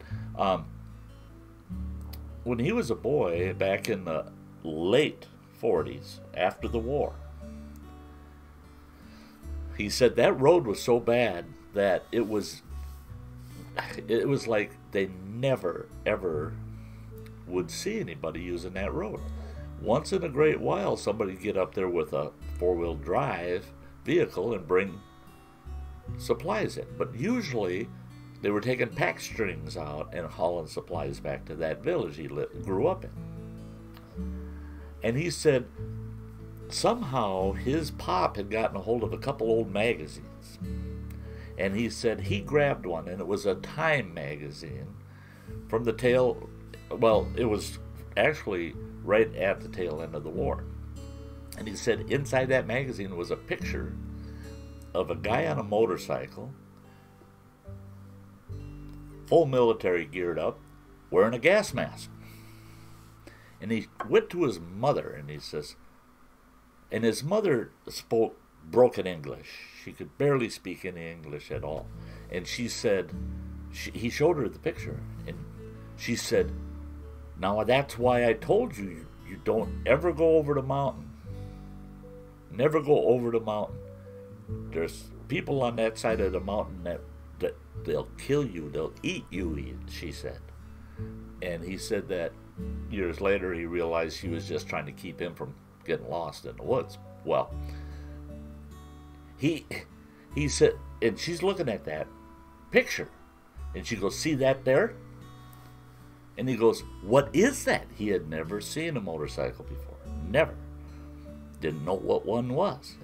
And he goes, what is it? And she goes, that's a motorcycle. See, she didn't know how to say motorcycle either. She probably had never seen one in her life either. Well, he said he was, and he goes, but look at the guy on it. And she said, that's the way they dress, and they'll chase you down on that motorcycle, catch you, they'll take you home, kill you, and eat you.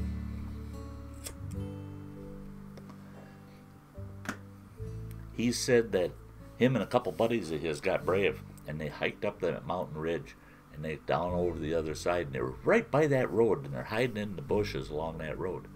And he says, you wouldn't believe it. He says, here comes one of them damn motor kickles right up that road. And he said he didn't even notice the guy driving it. He just knew that guy had that big long nose, the big eyes and the big long nose, and was going to catch him and eat him. And he said him and those two boys ran and ran. He said it was about 6 miles back to the village up over that mountain. And he says he got back to that village, and he said he was 18 before he ever left that village. And he said when he got to town for the very first time, he was scared to death every time he saw a motorcycle.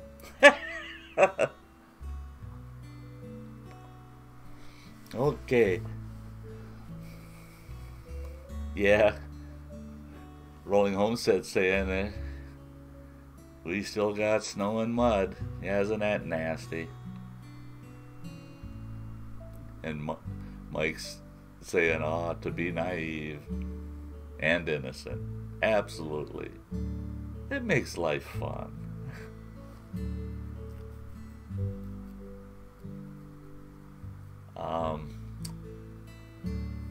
Andy says we had snow for a couple of hours. We're supposed to it's supposed to start warming up here, and then it's supposed to be raining. And boy, I sure hope it does warm up enough that it is rain and knock some of the snow down.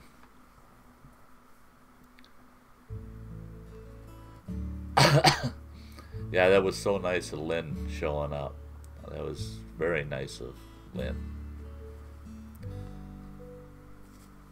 Chuck's saying not often he jumps out early, but needing some extra beauty sleep tonight. Had a long day. Yeah. You're so dang beautiful. You gotta get that sleep. Thanks, Chuck.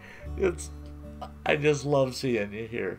I just love seeing you here. You make my streams perfect.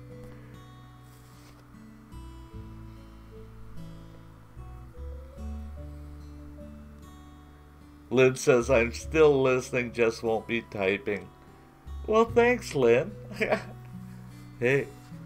Yeah, Sty, I'll put you to sleep. I've had a couple people say that, yeah, they can listen to me while they're kind of snoozing, and they say, yeah, they'll fall right asleep.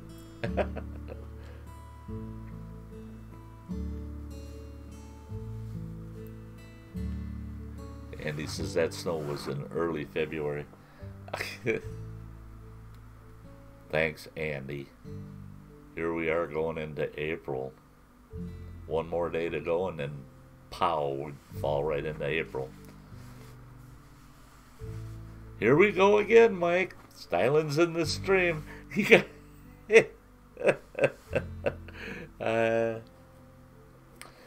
My boy, Running Water, he came off with a really good quote. In fact, it was the night that he went and he blocked a super chatter accidentally.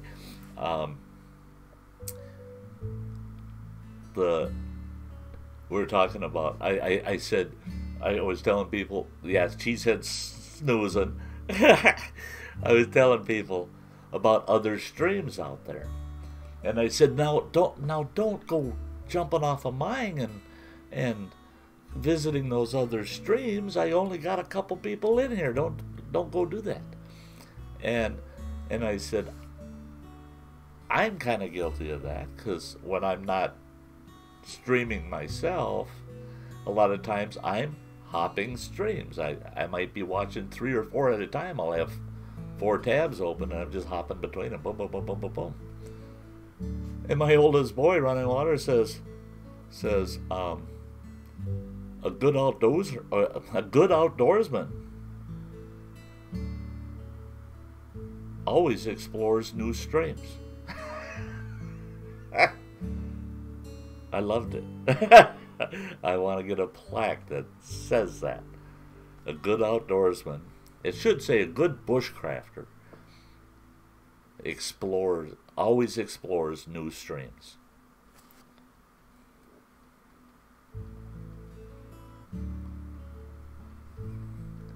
And he says, "You've been thinking that for ages, Mike."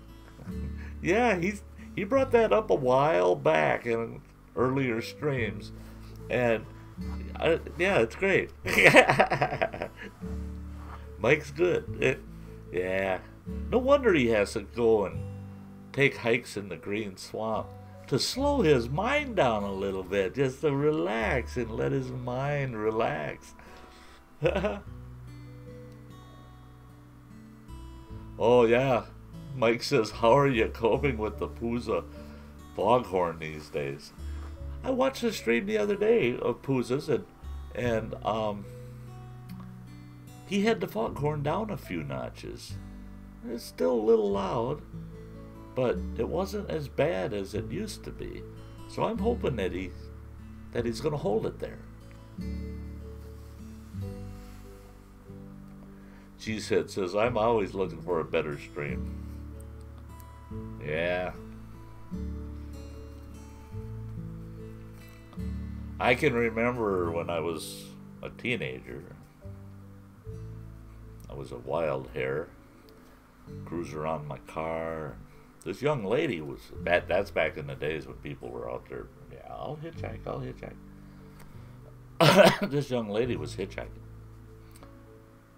I whipped over and picked her up. Asked her where she wanted to go. She told me. I said, "Yeah, I'd take you there." And I said, "Well, why are you going there?" And she goes, "Well, my boyfriend called me at home and he's insistent that I come and see him there." And she goes, "He's a real jerk. He makes me walk there and blah, blah, blah." And she goes, "I sure would like to find a boyfriend that can get around on his own and at least pick me up when he wants to go do something." And I said, "Well, if you're shopping for a boyfriend, I'm available."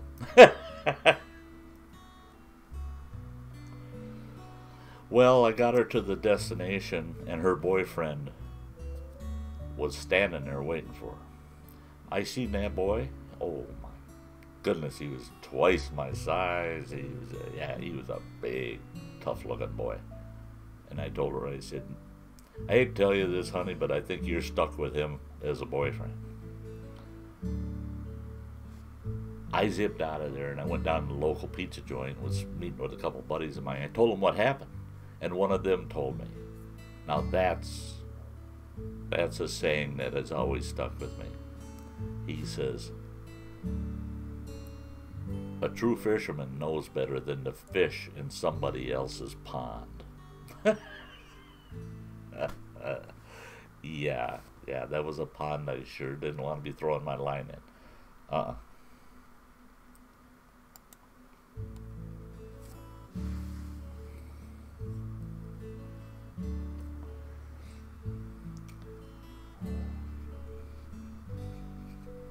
Mike says, "As I get older, I am looking for a better stream too." Yeah. It's tough when you get older. When you just never know. Sometimes the stream is flowing just as hardy as can be the next morning. Yep. There ain't no waterfall. It's just a trickle. Andy says, "I love the way your smoke has a lilac blue glow to the tip, Sty. Makes the mind boggle as to the tobacco in it." I noticed that too on the playbacks. I don't pay much attention during the stream, but I'll look at playbacks for a while.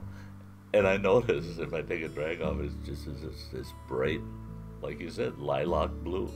It's just like, it looks electronic. It doesn't look like it's burning.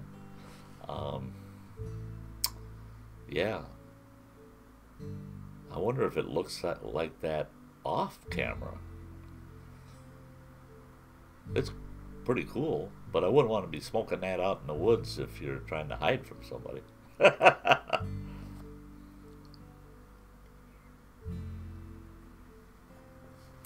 Yeah, true. The bigger they are, the easier they are to topple.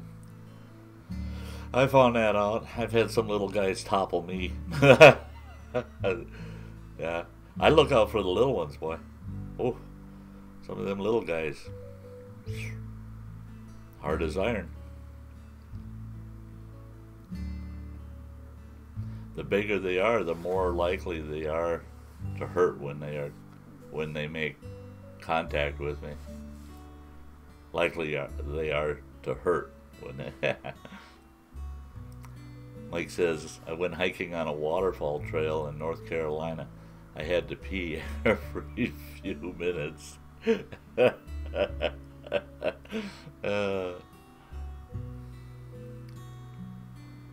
Andy, learn your knots, Mike. Helps out at such times. That's bad.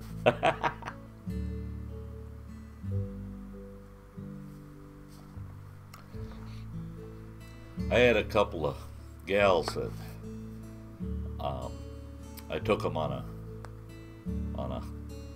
fairly long hike, and I don't know why I took a ton of water with me. I was just drinking that water constantly. Yeah, just drinking water. Well, by the time we got to our destination and did a little sightseeing around where we were going and started hiking back out, which was about a 2.5 hour hike back out, I still had more than half of my water left on the hike back out, but I didn't dare drink anymore because I was stopping about every football field to step off in the bushes and relieve myself.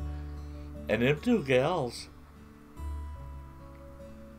they were dancing around and they were just like they were in a hurry, and I go, slow down. And they said, oh, we gotta go. I said, what? We gotta go. We've been drinking so much water. They were doing like me. They figured that, oh boy, he's hydrating up. We should do that too.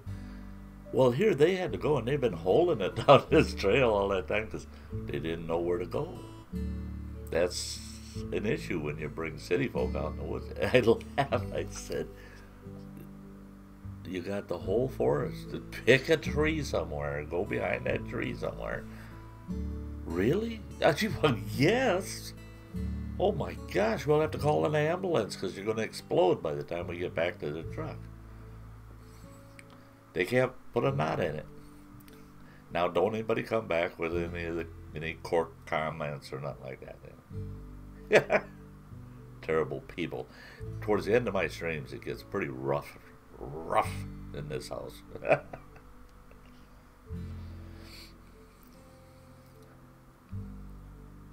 Mike says, don't mess with the quiet ones. I was a quiet one when I was younger. Yeah. That's what I tell folks when it comes to me. It's when I go quiet, that means things aren't going down the trail you want to go down. When Sty shuts it up, yeah. Another thing that'll give you a clue that things are going to start getting rough is when all of a sudden my choppers are in my back pocket. Because I'm not going to lose over $1,000 worth of teeth just to give somebody a grown-up spanking.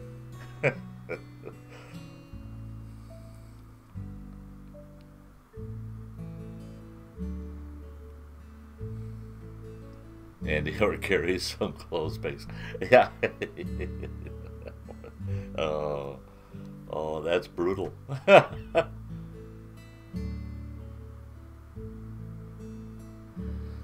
Andy says, nice bit of beetle riddled toilet paper, bark for toilet paper, or a handful of poison ivy or poison oak. I've seen a few do it. Well, no, I didn't see them do it, but I know of a few that have done that. I wouldn't want to see him do it. Mike says, I always going camping and bring a pee jug. a laundry jug. I use it to pee when it is cold out, or if I'm camping in a crowded area. You betcha. You betcha. I've got a collapsible water bag that's red. Red means no, don't do that. Don't touch it. Don't use that. Yeah. And I've brought it in a sleeping bag with me. Yeah. It's going to be in the hammock with me this summer. I don't like having to get up and get out to go. Now, I watched this one fella's video about why hammocks are so much better than tents. And that was one of the things is rainy weather and he's in his hammock and he's got a nice hammock tarp over the top and he has to pee. Well, he just rolls sideways in that hammock and pulls the side down and he goes right off the side of his hammock. I don't know about that. You gotta get up in the morning and step out of that hammock. But then he showed in that same rain getting out of a tent and having to run out of that tent in the rain and pee quick and get back in that tent and you're soaking wet. So you might as well have peed yourself. So yeah, I get it.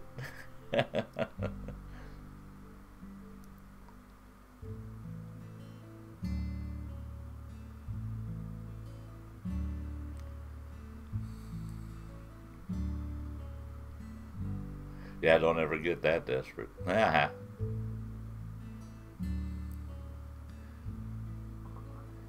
Weekend Warrior's got to head out. Or no, he's just popping in. Hey. Hey. Good to see you. Great to see you. Yeah, I'm surprised. Oh, yeah, we're at 2.25 hours. That isn't that big of a deal. Because Sty's always willing, if there's folks around, I'll push it out for 3 hours. I don't want to go past 3.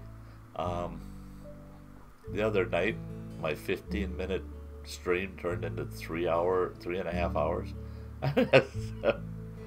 I don't want to have a 2-hour stream that I end up, if I end up pushing it out on the same basis, we'll be here at 6 o'clock in the morning. I ain't going there.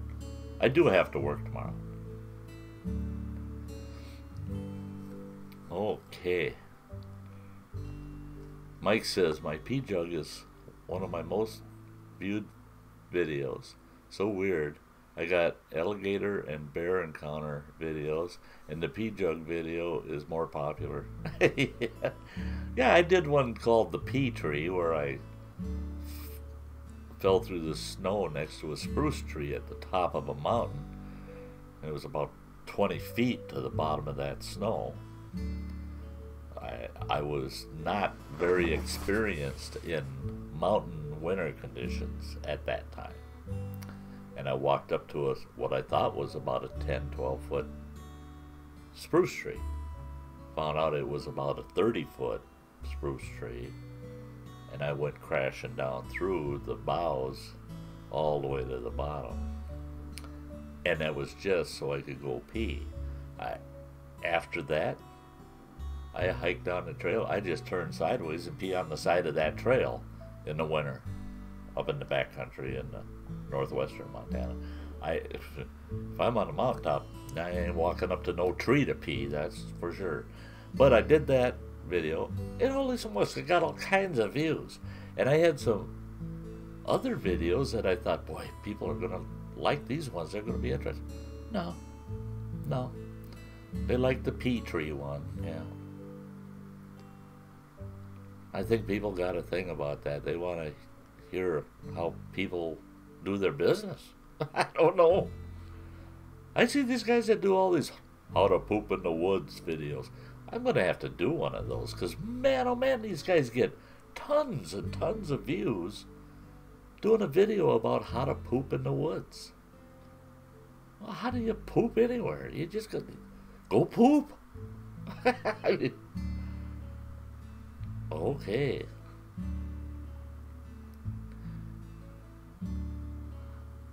Oh, Yeah, Andy says 2.25 hours. Just getting started. When does the buffet arrive? Oh, no kidding. Don't I wish? I tell you what, if Subway delivered, I'd be on the horn right now going, hey, yeah, you want to send me a sandwich over here? You know, the door's unlocked, walk on in.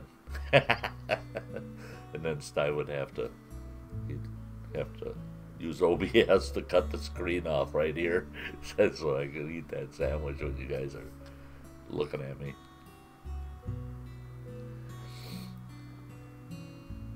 Well, Joe Cook, he says, well, folks, this old man is going to bed. Good night to all. Maybe I will be able to stay awake for a whole stream one of these nights. Good luck, Joe. I barely get through it. Hey, thanks, Joe. Thanks so much for showing up. Yeah, all my great regulars showing up. Awesome. Andy says, how to poop in the woods. Drop your pants, squat, release. Real complicated. Yeah.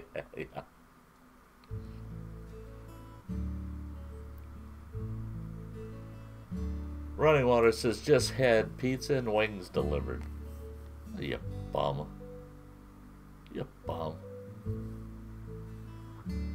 Oh. Yeah, delivered right to your truck. I mean, oh, for crying out loud. The only thing when I was driving over the road that ever got delivered right to the truck were ladies of the night. Times have changed.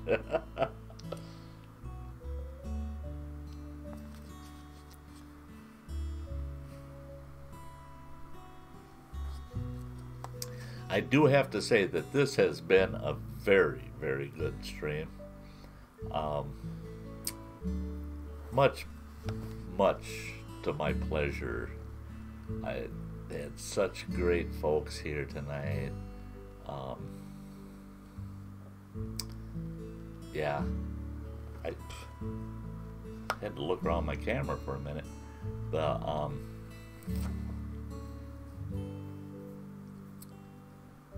Lots of good viewers tonight, and I have to, you know, one thing is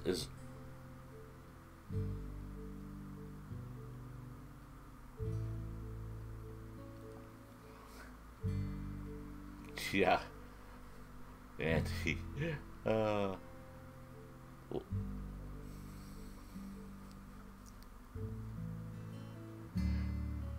hey, Sean, here you go again.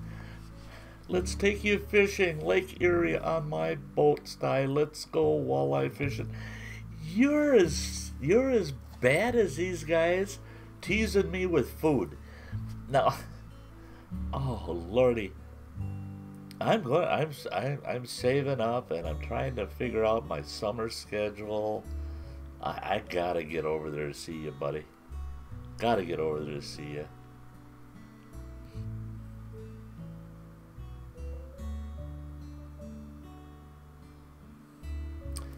Running Water says, now many of the ladies at truck stops aren't actually ladies.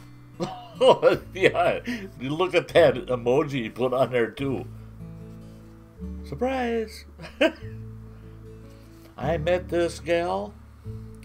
She was so sharp, she really had a handle on things.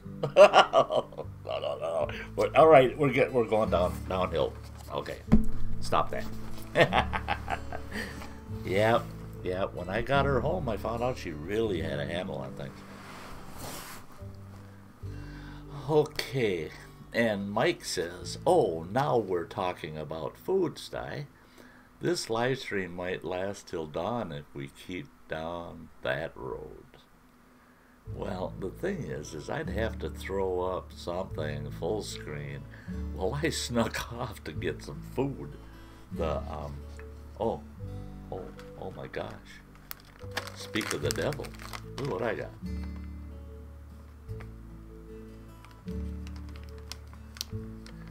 I'm not going to ask you to pronounce that because all you can do is type it. I'm not pronouncing that. I looked it up, though. It's a berry that grows on a palm tree in Central and South America. And what I didn't like is they say that those berries only last for a day or two after they're picked, and they spoil, they go rotten. So how the heck did they get them in here? The blueberries I understand, but the other one, I don't understand that. If they spoil so fast.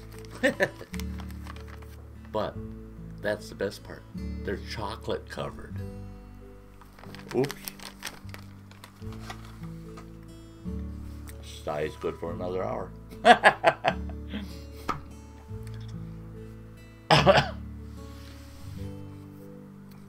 Andy says, ladies of the night, nothing worse than waking up and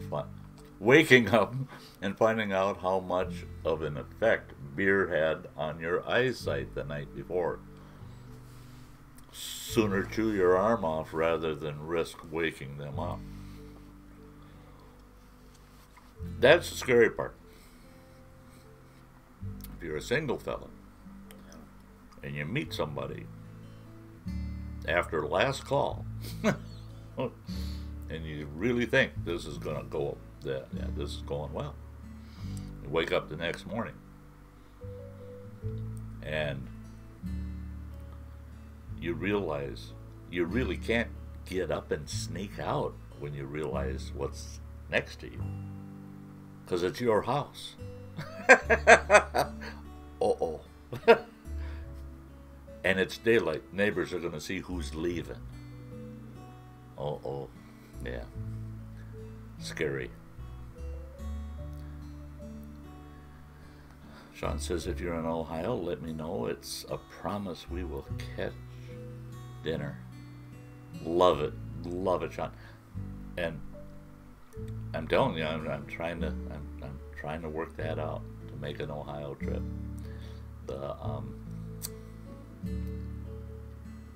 Yeah, that would be so sweet.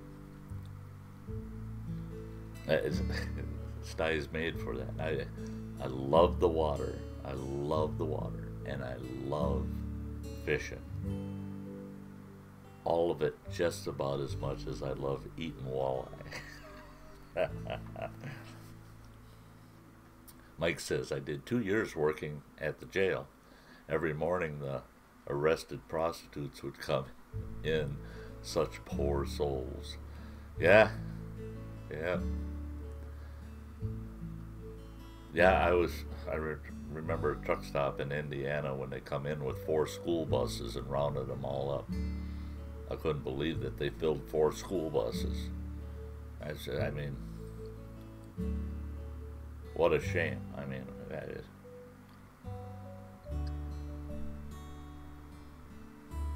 Andy Bear food. Yeah, that's it. I was gonna say, when Cheesehead was in the house, when he starts talking about food, I was gonna say, oh no, Cheesehead's in the house. He's here for the picnic. And this fella's saying, I bet she's going to sit at my table and he'll be eating off of my plate. Yeah.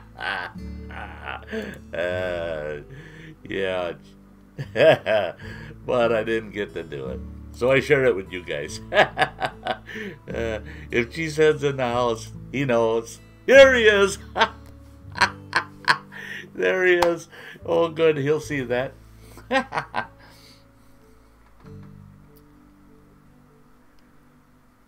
Weekend Warrior says, was great listening for a while, but I need to get to bed. Have a great night, everyone. You too. You have a very great night. Thank you so much for being here. It was awesome having you here. And he says, Sean, friend of mine recommended finely chopped shallots, thyme and butter in the belly cavity for walleye. Yeah? Why not? Running Water says, I think he's saying, I only have 2 main rules for dating. Her hair must be longer than mine, and her mustache must be shorter. Now, if you guys haven't seen a picture of Running Water, he's bald, and he's got this long dang mustache, and he says she just has to have longer hair than him and a shorter mustache. Me.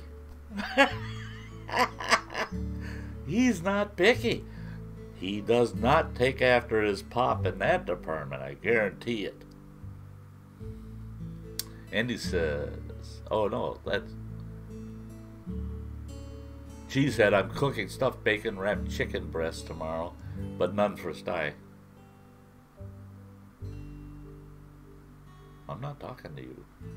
See how easy it is to get me on a timeout? If you were the only one in the chat, Cheesehead, I'd have nothing to say to you. It'd be a very quiet chat for a while.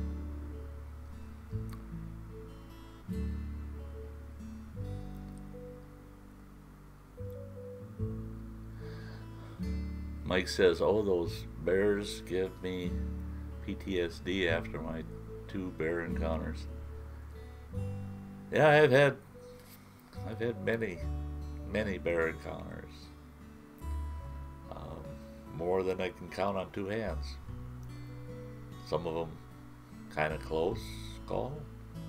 Some of them questionable as to what the bear's intents were. And many that were more comical than nerve-wracking. But dealing with gators, yeah. Well, look at the gator. There's a gator. Over there's a gator. Somebody says, hey, there's a gator close to you. I'll be up the nearest palm tree and you watch me.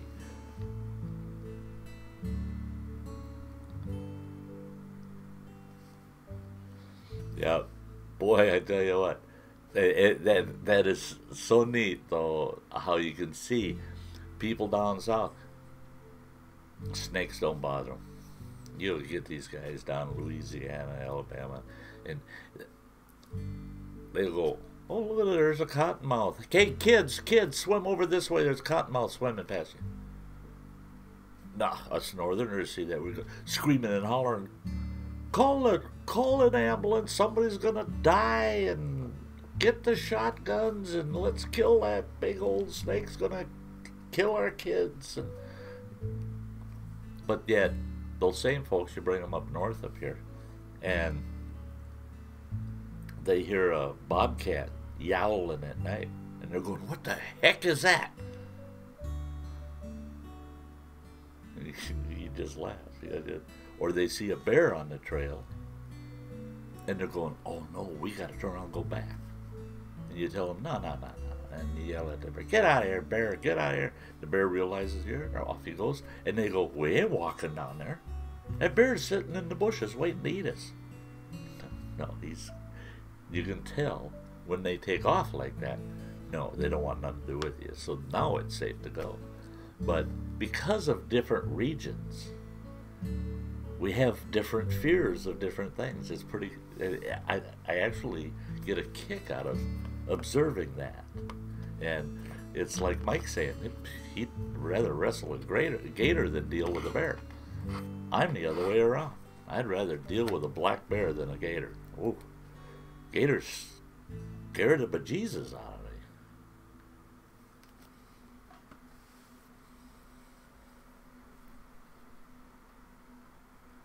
Okay.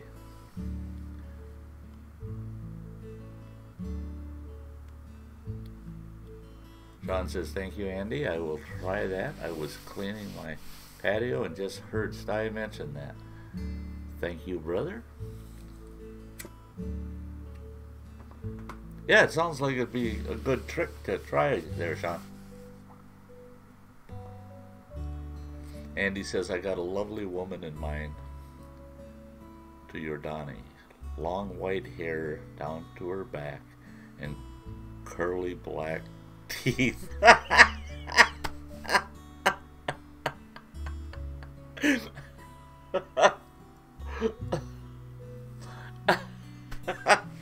Andy, that is so. Oh, she said my dreams would come true.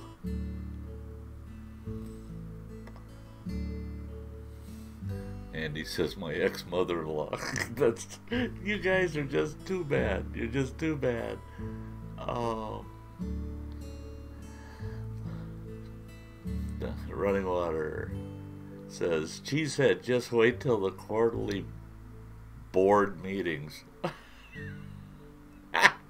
Yeah, you'll be bored. The rest of us won't be bored because Cheese, at the next board meeting, will be fixing us some stuffed chicken breasts there, Running Water.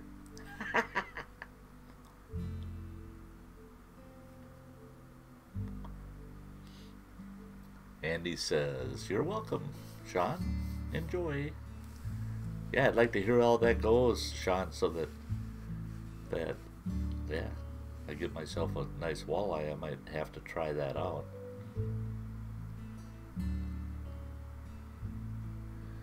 Hike with Mike says, in Florida, the mammals are small, but our reptiles are huge. Uh-huh, yeah. Yep.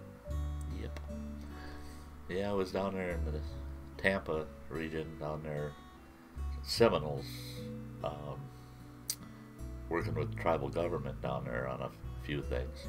Plus, I was working on a deal with the owner of the St. Petersburg dog track down there, a casino deal up in Wisconsin, and he was involved in it. Some guy took us out in the swampy areas, and we headed south, and he took us out in the swamps and got to see a few gators. And I said, yeah, I like seeing them. I don't want to be on the ground anywhere near them.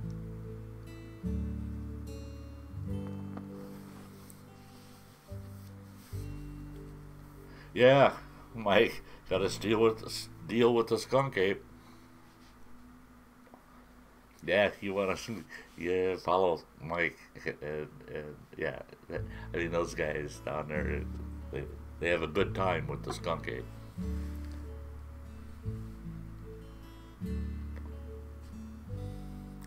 Oh, I make some up for Running Water.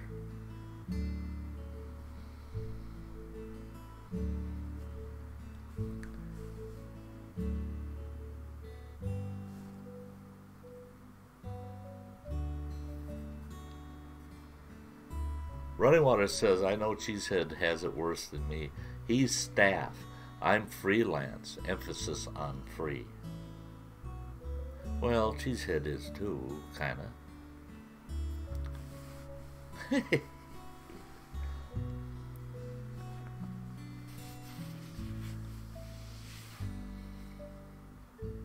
Yeah. Cheesehead gets a paycheck. Him and I go out for dinner somewhere, I'm going to say, guess what, Cheesehead? You're paying the check.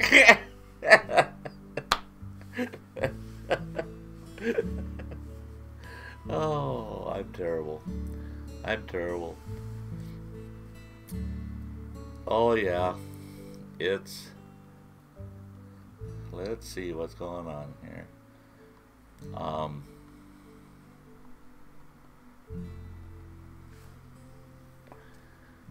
Mike says, he says, Sty, just wait till Campfire Steve posts his skunk ape video.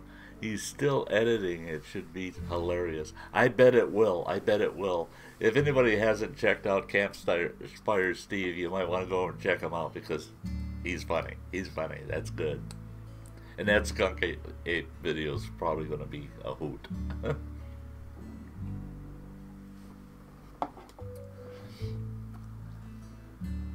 Hey folks, stick around. I'm not going to shut the stream down. I'm just going to put you on a picture here, and you can listen to the background music, and it'll only be a minute or so. I have to go. I was looking at the time, and I forgot to. I have to go take my insulin shot because I've been eating sweet garbage, and so I got to take it a little earlier. I'm going to run quick, take that insulin shot, and I'll be right back. It'll only take me about 1 minute at the most. You guys can chat, and I'll be right back with you. So what I'll do is I'll let you look at Cheesehead while I'm gone. Say hi to the folks, Cheesehead. Why don't you have a chicken breast in front of you?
Well, Cheesehead, have you been doing a good job keeping these folks entertained while I was gone?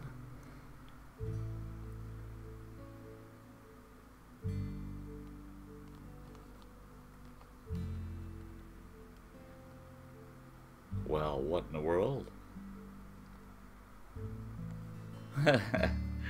Okay, I gotta fix this. There we go. That was quick, eh? Modern medicine. I got it. It's so nice when you're diabetic and you use one of these pens, because all I got to do is just pop that off and I screw on a little needle on the end of that bugger, poke myself in the belly, and I got to hold it down for 10 seconds, let that juice get in me. Throw the pen needle away and I'm done. Used to have to pull it out of a vial and with a syringe, use a syringe, put the syringe in a sharp container and put that vial back in the fridge. Bunch of hassle. Not anymore, not with the pens. I see I just got a notification that my Amazon package has shipped. I got something I'm going to share with folks in next week's, well, it'll be Saturday night's retirement stream. I'm going to share it with you, show it to you. I just ordered something on Amazon today, and it was really cheap. And I'm hoping it's not too cheap. But it looks like a fun little outdoors backpacking toy. And I can't wait to share it with you folks. I'm going to share it live here and show it to you, everybody. But then it'll be going into the outdoors with me, and we'll put it into use. Yeah, I'm not going to wait until I can camp to use it. I'm going to take it out and we're going to demo that thing. Try it out. I got a couple things to demo this spring.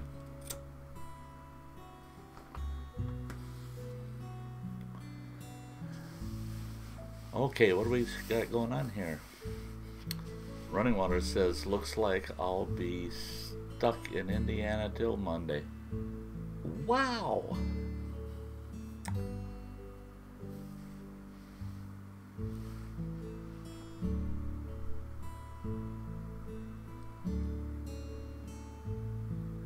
You know, I was a little confused on that,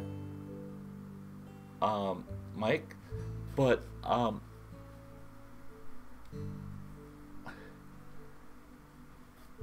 tell you what, it don't matter if I recognized them or not. I was laughing I'm going to say it, I was laughing, well, I shouldn't actually say it, but I couldn't help myself. I was just laughing my off. That video was so hilarious. I couldn't quit laughing. I almost had to shut it down because I couldn't quit laughing. He's got it. Oh man, you know, I want to tell him tone it down a little because us old guys can't take it. But no, it was hilarious.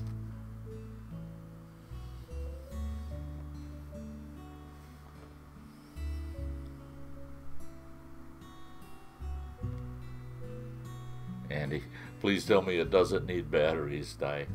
No. It's solar charged.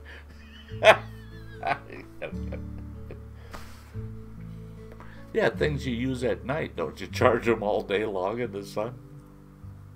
Oh, couldn't you see something like that baking out on the windowsill all day? Honey, do you think it's charged up yet? Guess what? You're going to have to depend on me because it was cloudy all day.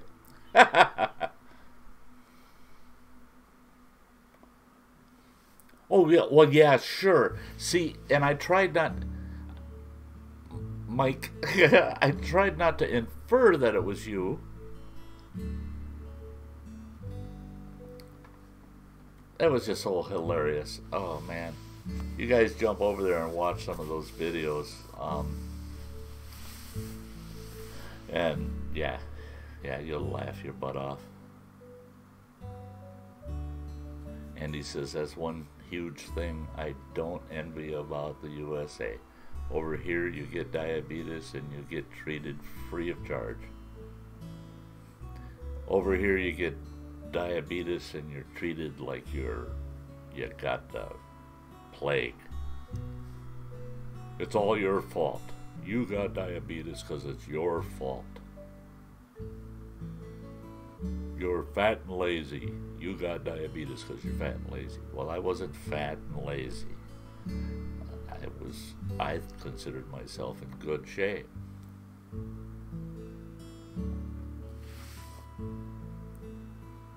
The one thing I do like is the doctor I have. Now I lose all of my insurance at the end of April. As of May 1st, I have no insurance whatsoever. In order for me to get insurance in the marketplace over here in the U.S. because of Obama, the marketplace is still there. You can still get insurance through it. But in order for the cheapest insurance I can get through the marketplace is going to cost me $268 a month just for basic insurance with a $6,000 deductible. So I have to pay the first $6,000. Well, that's about what it cost me a year for my meds and my doctor visit. So I said, nah, I can't do that. But I'm fortunate because the doctor I see works for a clinic that what they do is they've got a sliding scale based on income. How much you make. Everybody's paying something. Everybody's paying something. The more you can afford, the more you're going to pay. Up to 20% below market. So if a doctor at your local clinic is getting $135 for a doctor visit, if you're on the high end of their income bracket, you'll pay 20% less for that $135 visit. Well, based on my income on that sliding scale, it's only going to cost me about, on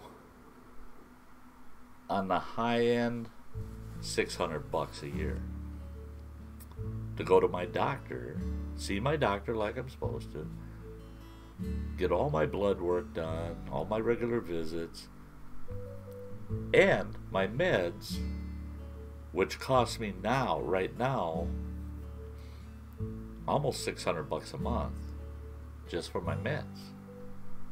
You know, we're talking $7,000 a year.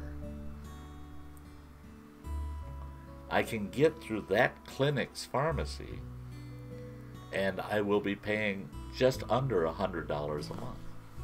1/6 of what any other pharmacy is going to charge me. So, life goes on, even without insurance. Sty's. I've had good doctors, good regular doctor, good surgeons for 2 major surgeries. They fixed the broken parts and they removed the unneeded bad parts. I should make it the next 3 years until I get my Medicare when I turn 65.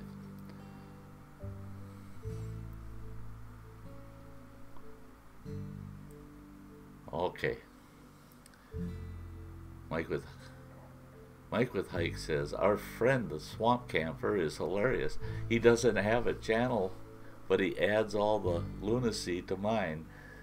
And Steve's channels, yours and Steve's channels, but he is a comic genius. Yeah, you're lucky. It's nice to have someone like that. I got a couple of people I want to bring them into my channel. They don't have channels. And I want to take them on some hikes. And they've asked me, can I go with you on a hike? Can I go to see some waterfalls? Will you take me somewhere? Blah, blah, blah. And I told them, well, yeah, but you know, I've got a channel. And I video all my hiking trips and my visits to certain locations. And I said, and I'd love to have you in my videos. You're great company. You're great people. No, don't want to be there. No, don't want to be on the channel. I don't want to be on any of your videos. And I told them, you're breaking my heart because you're great. You're great. They're great people, but they just don't want to be there. So you're lucky. You're lucky you got somebody like that. Andy says, I'm not trying to rub anyone's nose in it, just showing the difference. Because I have to live on disability. I pay for no meds prescribed. No doctor's fees, no operation fees, nothing. See, now that's the way it was for me also, though, Andy. Right up until May 1st. Because my retirement is enough that puts me over the income level in the U.S. to get medical from the governmental medical. And it is what it is. I guess, yeah, to a degree, because there are alternatives to still meet my health needs that are reasonable and affordable for me, I guess I won't complain. I won't complain. And no, most people here that I'm aware of, that I know, that are on disability, they also get full medical. They get full medical. They're not, if they pay anything, there's a gal I know on disability, she's paying like 50 cents a piece for prescriptions that are $400 or $500. You know, it's just like a concessionary payment. It's just, And she said, boy, I can go out and collect aluminum cans just to pay for all my meds and doctor costs.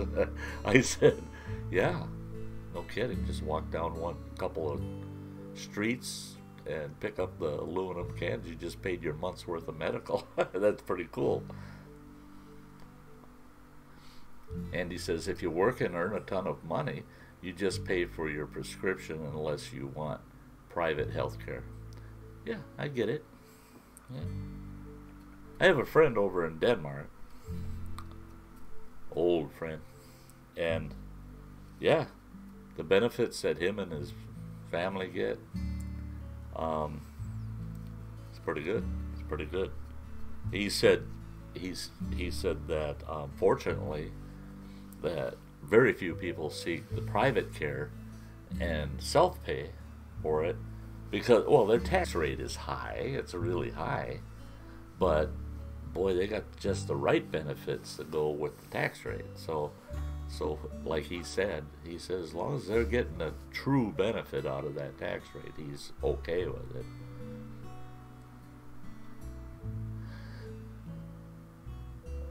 Mike says, I don't worry about insurance. I know how I will go. I will be eaten by something in the swamp. Me too. They'll cremate me, or else they're going to put a big baggie of bear crap in my urn. It's going to be one of the two. Because old Sty, the way I really want to go, I know just the lake I want to be at, and just the tree I want to be sitting underneath, and I'm going to take a nice afternoon nap, and it'll be the final nap. I hope I know it's coming on, and I can get to that tree, because it's the most beautiful view, and it's away from people, and I don't know when they would find me. And that's why I say they'll probably just have to find the largest pile of bear droppings within 50 yards of that tree and bag it up and say, there he is. And there lies Sty.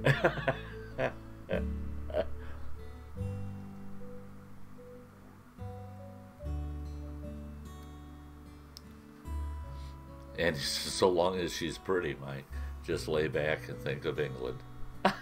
You're terrible, Andy. You're terrible. Andy says, my doctor is really cool. He has okayed me seeking my own treatment using less than orthodox meds that have worked so well for me. I am off most of the ones he feels, or he feeds me each month. LOL. Mike says, I have my favorite spot in the swamp when I want to go too.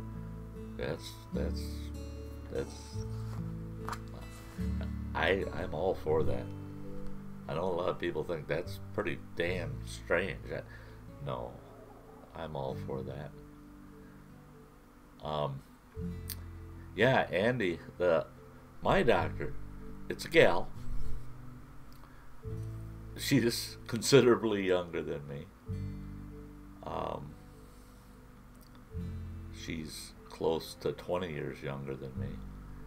And she is very, very unorthodox. She knows that I drink shaga tea. And she fully supports it. It's because of her, and I will be there this summer, I guarantee it. By midsummer, I'll be there. I'll be off of insulin again. I was on so much insulin, those pens I was showing you, those pens, that pen lasts me 1 week right now. I was using a pen every 2 days. And when I moved to Camp WTF, and once I moved out there and I was active every single day, I was out in the woods every day, I was doing what I love to do, I got rid of the stress and the people that stressed me out. I only brought people around me that didn't stress me out. all of a sudden, I realized I got these super low blood sugars, and I had to start backing off on the insulin, and it wasn't long. I was totally off of the insulin, and she pulled one of my diabetic pills off of me. And then finally she said, "You're on that one pill, and that's it. You don't need any of the rest of that stuff. Your blood sugars are so normal right now, just keep it that way and keep doing whatever you're doing." Well, then when we had the breakup at camp, and I left camp and moved down to my daughter's, I sat around, ate like a pig, and put on about 30 pounds, and boom, had a heart attack. Worst thing I could have ever done was to let myself go idle. And after that heart attack, there goes my blood sugars again. So I've been fighting with the blood sugars for a little over 2 years. I'll have that resolved this summer, now that I'm getting retired. I'm having a hard time with it now because of my eating habits. This time of night is usually when I'm getting home from work. In fact, right now is about when I get home. I don't eat all day to keep my blood sugars low. I get home and my blood sugars are at the bottom end of normal. Well, I eat like a pig, and then I go to bed about 1, 2 o'clock in the morning, sometimes 3 o'clock in the morning. But there's no way that that eating habit is healthy. It messes with I wake up in the morning, my blood sugars are through the roof because I've slept on that all night. People don't realize either that your liver actually produces sugars while you sleep. So I'm eating all these carbs. I go to bed, and my liver starts producing sugar. My pancreas doesn't put out enough insulin to deal with that much sugar, so my blood sugars go through the roof. That'll end once I'm retired. I will be eating 3 times a day. I'll be out hiking and camping, and yeah, I'll be in the woods a lot. And that'll get me back to where I belong.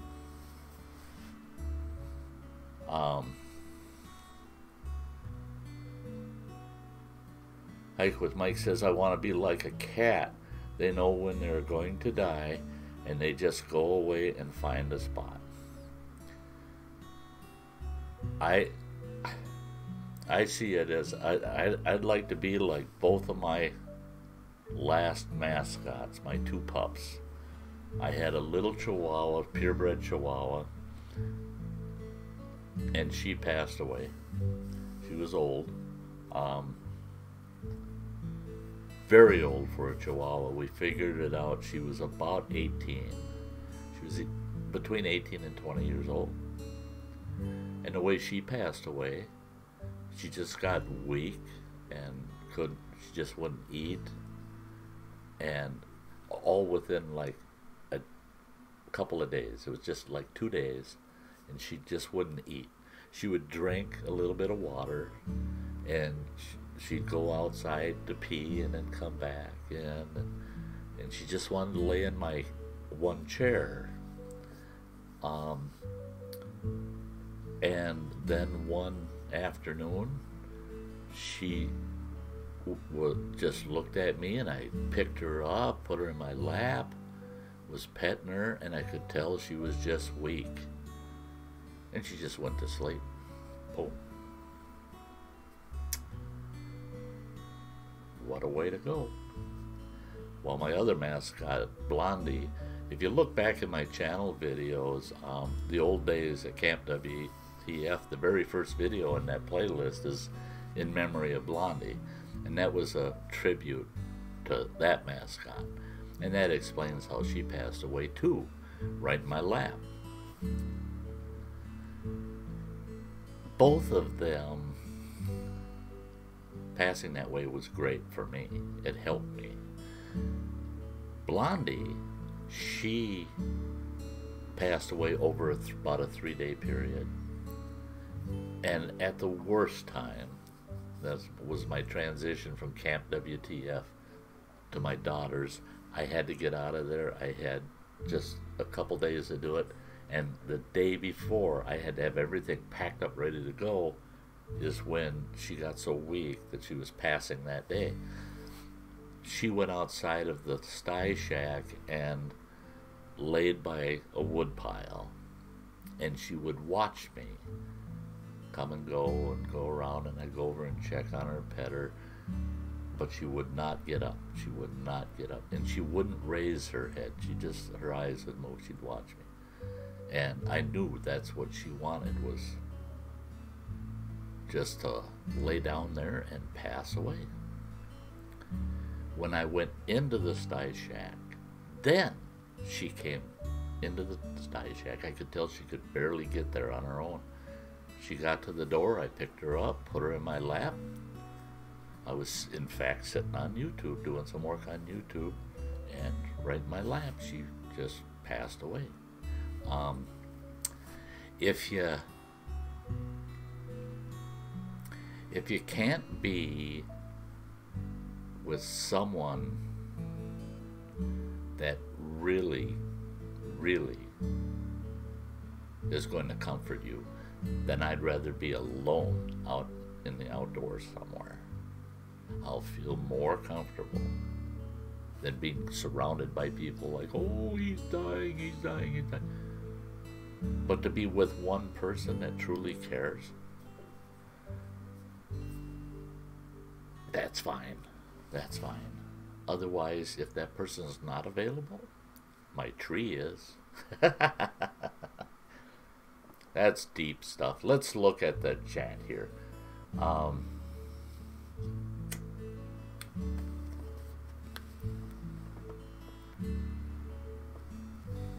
Oh, I felt kind of behind, and you guys are typing such long comments here.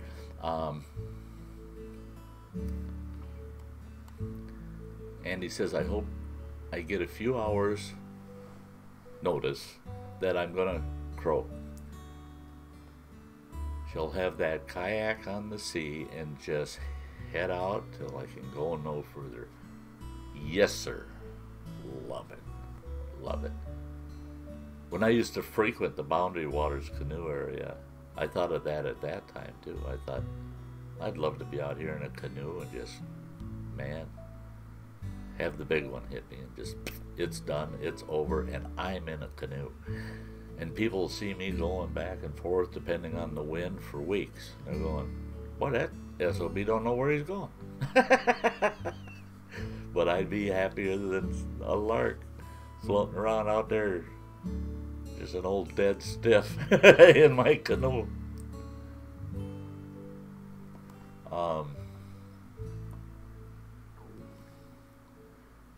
Andy says, I wonder if WTF gets flagged. No.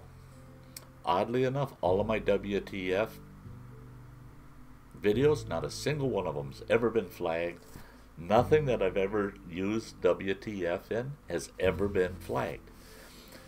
And I had someone, a big channel, a really big channel, I'm talking hundreds of thousands of subs, and they're a big channel, tell me I may have contributed to that not getting flagged because of the fact that I had so many videos and it was a legitimate commercial endeavor. That WTF was simply an acronym for Wilderness Thriving Fundamentals. Never once did we imply that it was the other acronym for the other 3 words. So he said, I got a feeling that YouTube had reviewed it. Because at one time, I did have a block of WTF videos that had WTF in the titles. A block of them that just kind of disappeared. It was like, where are they? People are going, well, some of your videos are gone. And I checked and yeah, they were gone. I thought, what the heck? And I was getting ready to reload them because I save all of my raw footage. I save all of my finished videos. So I got them all archived. And I was just ready to repost them. And boom, boom, boom, boom, boom, they all popped back up. So Maybe maybe I did influence the algorithm a little. Mike says so many people at my work are on high blood pressure medicine. My medicine is walking in the woods. Keeps me calm. Best medicine in the world. You're absolutely right.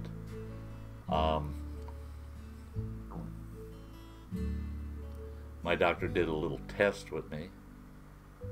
I'm on a beta blocker because of my heart. And what that does is it keeps your heart rate lower. And that made her nervous because she said, Sty, you won't know when you're overexerting yourself because your heart rate's not going to go up. That beta blocker is going to keep it low, even though you're putting on excess stress on yourself. And she said, why don't we try something? Take the portable blood pressure cuff and check my vitals while I'm out in the woods, hiking and camping. And do the same thing while I'm on the beta blocker. Then do the same thing off the beta blocker. She took me off the beta blocker for a week and had me go out, let me go out for a couple of days hiking and camping. But do the same thing. Did it. The results, without the beta blocker while I was out in the woods, it wasn't a lot, but it was slightly better than it was when I was on the med. And that beta blocker also works to lower your blood pressure. So, you're absolutely right, Mike.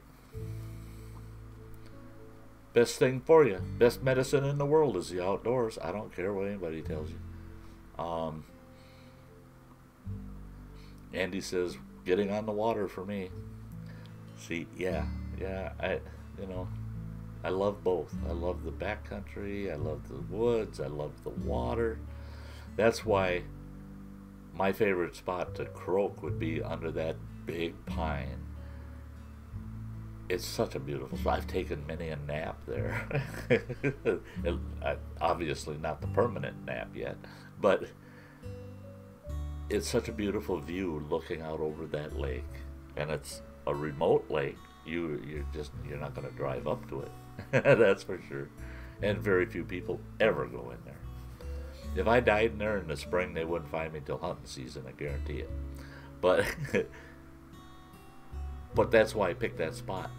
It's like surf and turf. Because I love the water and I love the woods.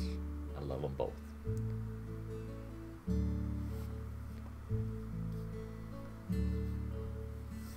Thanks, Mike. And Gary had to head out. I missed that. Doggone it. If Gary's still listening, bye, Gary. Gosh, Gary's so dependable. He's always there for me.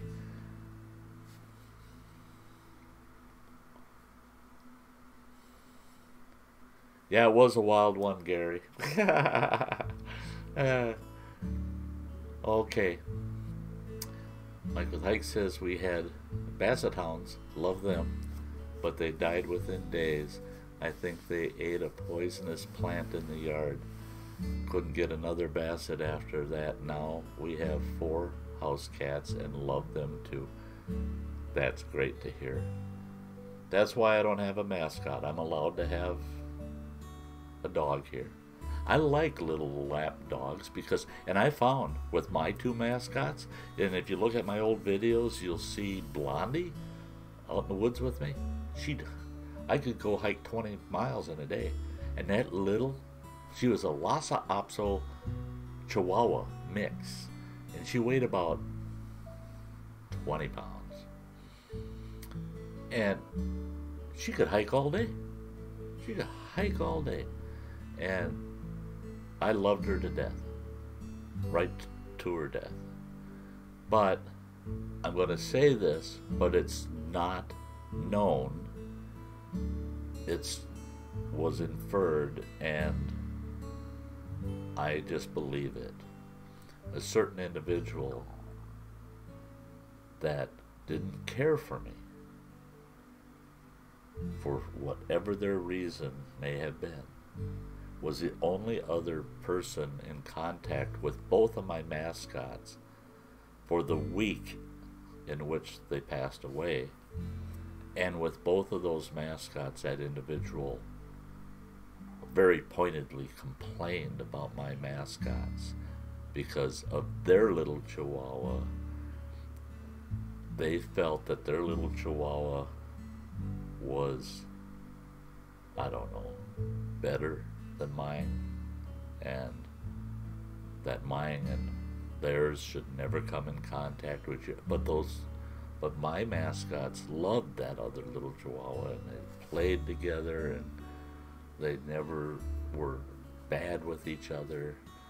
But this individual did not like my mascots at all and made it very, very clear. And in both incidents, prior to them getting ill, that individual had told me, you have got to either keep them locked up in your shack or get rid of them. And all of a sudden, each one of them, they died exactly a year apart. I had the Chihuahua, and someone else my daughter was taking care of Blondie at her farm during that period of time. So it was just the Chihuahua, just Lulu, and I was told, lock her up or get rid of her. And she fell ill within days of that and passed away within 3 days of falling ill. A year later, well, immediately after Lulu passed, I went and got Blondie and brought her back home. And a year later, almost exactly a year later, I was told the same thing about Blondie. Lock her up or get rid of her. And within 3 days of being told that, Blondie fell ill, and she was gone within 3 days. It's just, I hate to infer that someone did something to my two mascots, but I can't help it. I'll go to my grave with that question in my mind.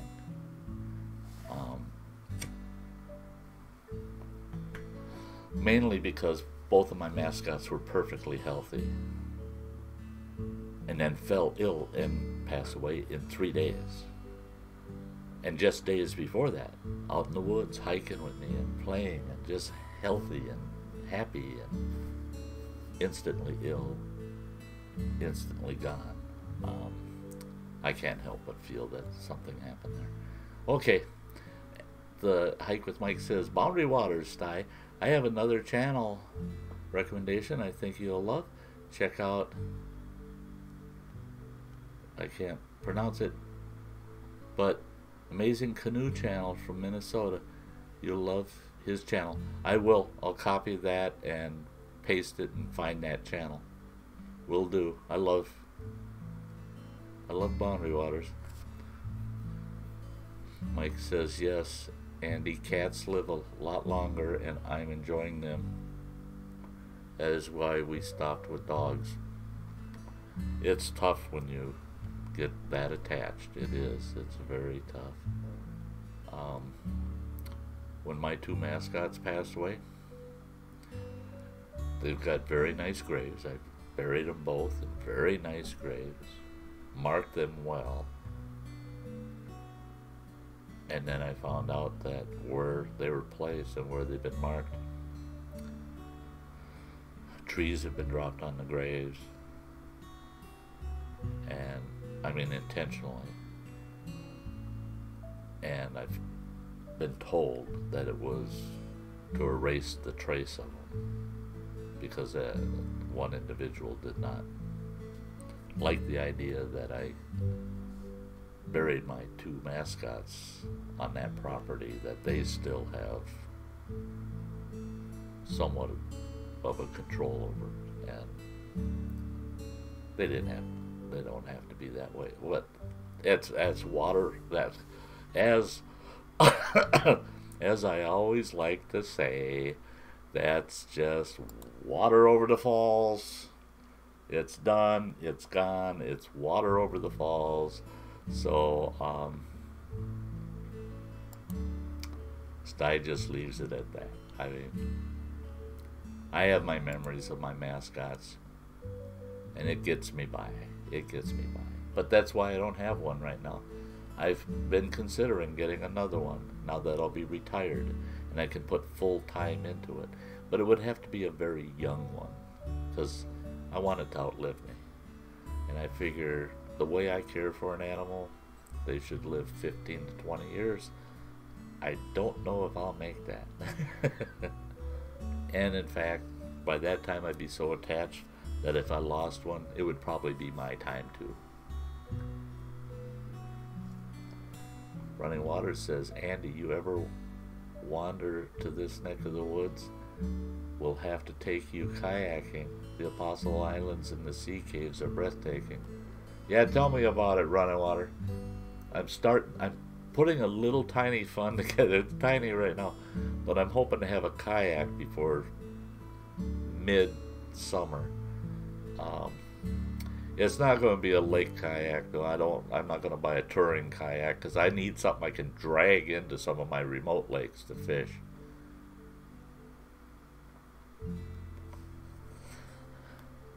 And I got to talk to you, Running Water. Well, we'll deal with that next time you're in town. But once the weather's good, I want to get the popper off my truck and get that new tonneau cover on it. And we'll figure out where to set that topper. I'll get a couple of sawhorses made up or something to set it on. We'll figure it out. I've been looking at kayaks and the roof gear to haul it around on my truck. So Andy says that sounds really cool. Thanks, Donnie. Like I said to Sty the other night, let me try to unbend the credit card again first, though. Oh, no kidding, Andy. That's not going to be a simple trip for you, man. It's not going to be a simple trip for you. But boy, oh boy, you're one person I'd love to meet in person. All my people that typically follow my channel, I'd love to meet every one of them.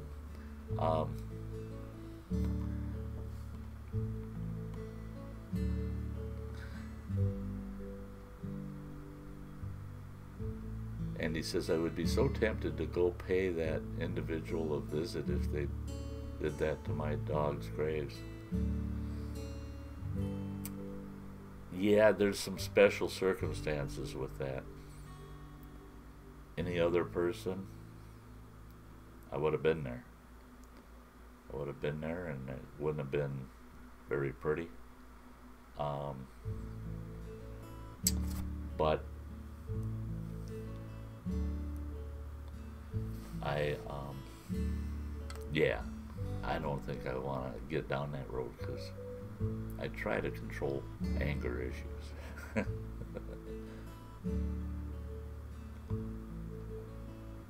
The simple joys of life. Hello, hello, hello. Jumping in at the tail end here. I can't believe it. We're at 3 hours and 20 minutes. I don't care. I got a while to go yet. Little while left in me. Let's see.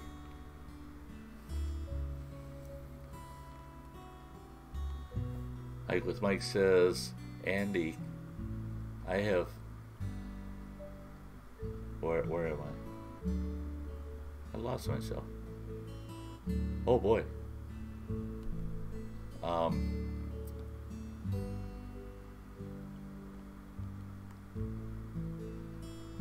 Wow. Yeah. Andy says, like, squeeze that fat udder, you mean? Yeah.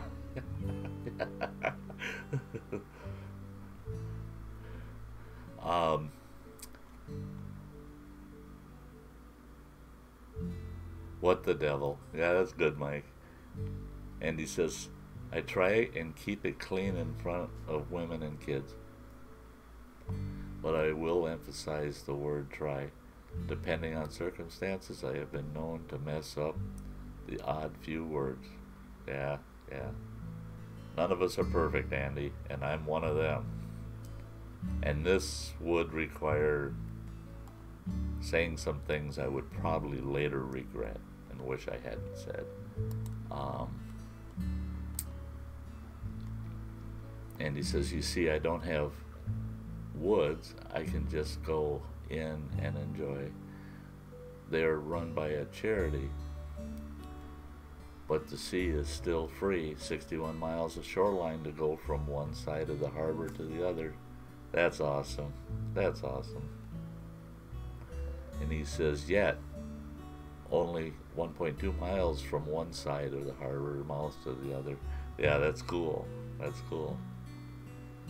Mike says, my Basset Hound Duchess loved to hike and camp with me. Teary-eyed right now. Yeah, Mike, I get it.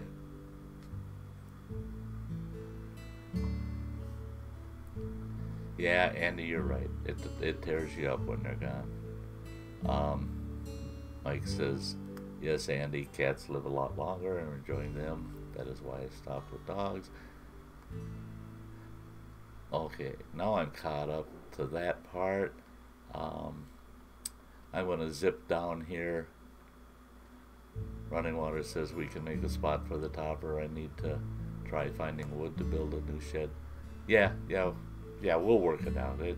Spring's just coming. I mean, it's still got snow on the ground, so I'm not putting new tonneau cover on yet. And Simple Joy says, good to catch you on live stream, Sty North. I'm fairly new to your channel. How are you? And I'm very good, the Simple Joys. And I am so glad to see you here. That's great that you stopped in. Yeah. I had so many great people on tonight. It's just been awesome. And he says, recycle old pallets, Donnie. That and some new ply. Oh, I don't want to be busting pallets apart again. Oh, up at Camp WDF, I did that one summer. Boy, we were breaking pallets up. And, oh my gosh, I built all these firewood corrals. One for Rory's cabin, one for my Sty Shack. And I was putting up about 24 cord of wood each winter. And we built these pallet corrals that we would fill with the wood. And we had so darn many pallets, we started breaking them all down and making things out of them. Well, I built a whole porch on my Sty Shack out of pallets and maple logs that I harvested. It was a blast. A lot of work, but it was a blast. Running Water says pallets are actually hard to get in our area. Very artisan community, and everyone wants pallets for profitable projects. That's right, Running Water. I do know a couple locations that a person can get pallets, but it's iffy. It's very iffy.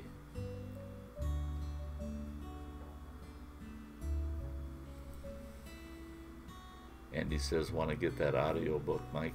Believe it or not, I can barely read, yet have had poetry published. Hey, I tell you what.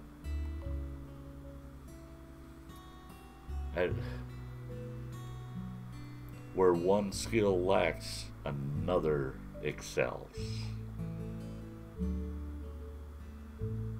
I'm a firm believer.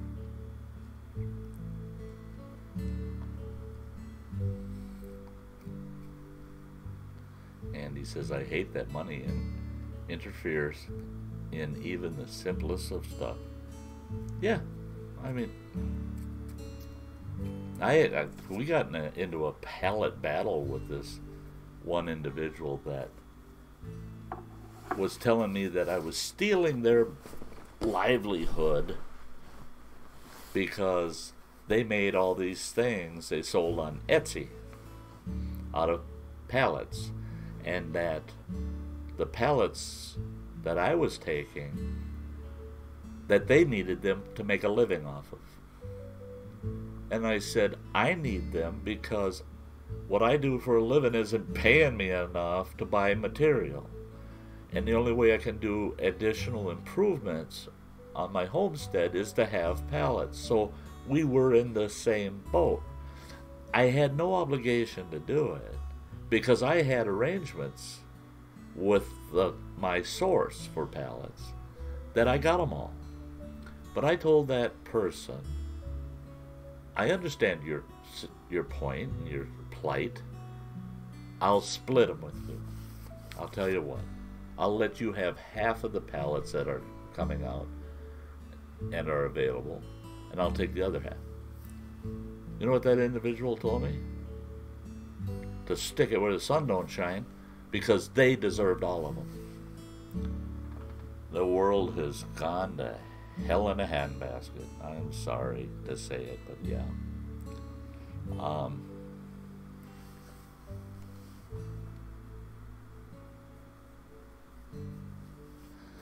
Okay, the simple joys. Big smiley.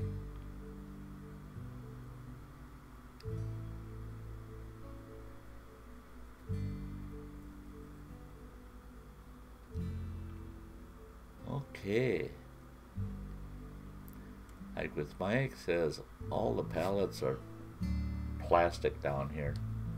Yeah, up here, plastic pallets, they're worth their weight in gold because everybody wants to use them in their storage units, these rental storage units, to get their stuff up off the floor because most of these storage units leak like sieves. And they'll end up with some standing water in them. So they all want plastic pallets. And I had a half a dozen of them buggers. And I got $25 a piece for them. And had two guys fighting over them at $25 a piece. I got them for nothing. And I thought I came out like a bandit. And I had someone tell me, "Are you nuts? You should have gotten at least $50 a piece for them." so plastic pallets, they're valuable up here. Mike says, "I hate that ego interferes with everything. Dealing with people and their issues. Yeah. Bring it down a notch, you know." Yeah.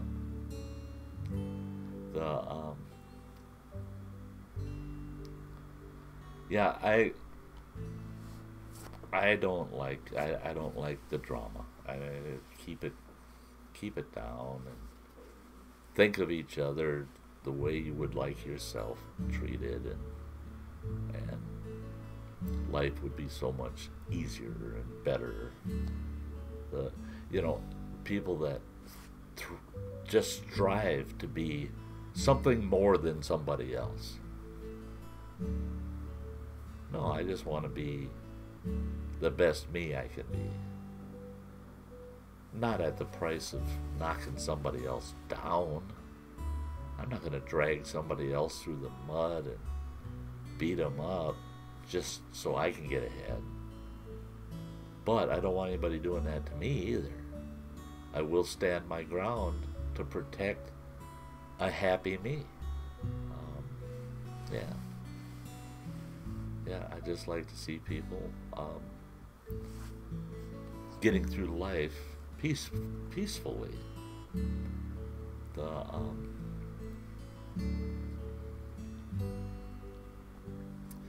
Well, guys, let's see. Andy says, in one of my other hobbies, I often deal with ego death.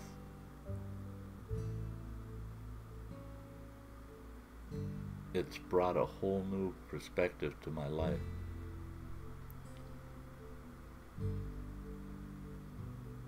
Yeah.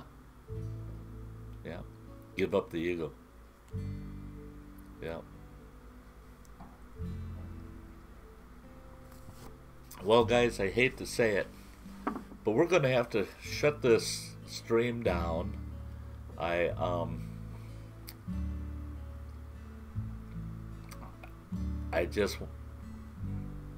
hate to go.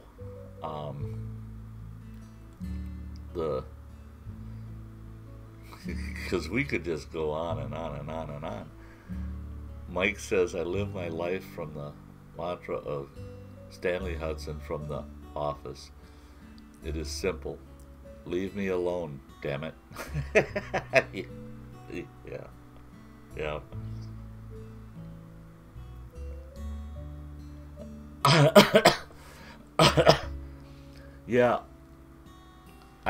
Yeah. Like I said, I'm gonna hate to, but I'm gonna have to shut the stream down, folks.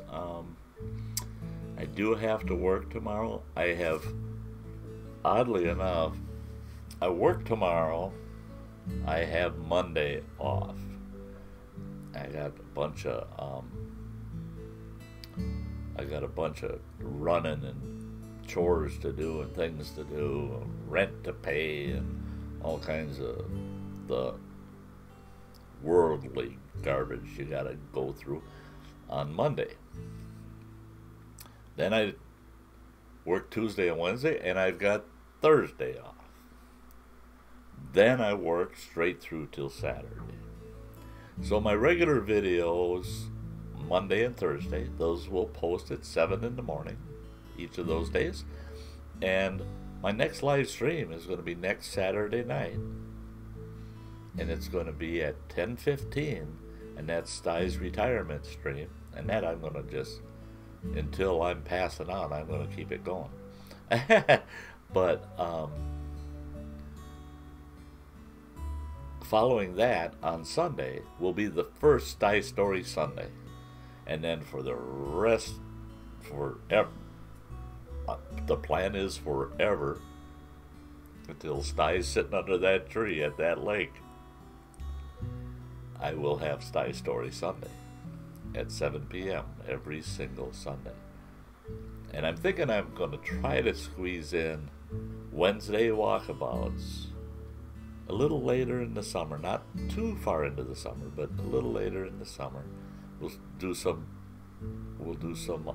Wednesday walkabouts, maybe 2 a month, and those will be live streams. But that's where I'm going to go with it. And boy, thank you everybody. Simple Joys, have an awesome Sunday and take care all. Bye. You have a great night there, Simple Joys. And Andy, you too, Simple Joys. Yeah, everybody's. And Hike with Mike saying, good night, Sty. Go to bed, damn it. Yeah, that'll happen in an hour or so. But I got a couple things I got to wrap up before I can call it a night.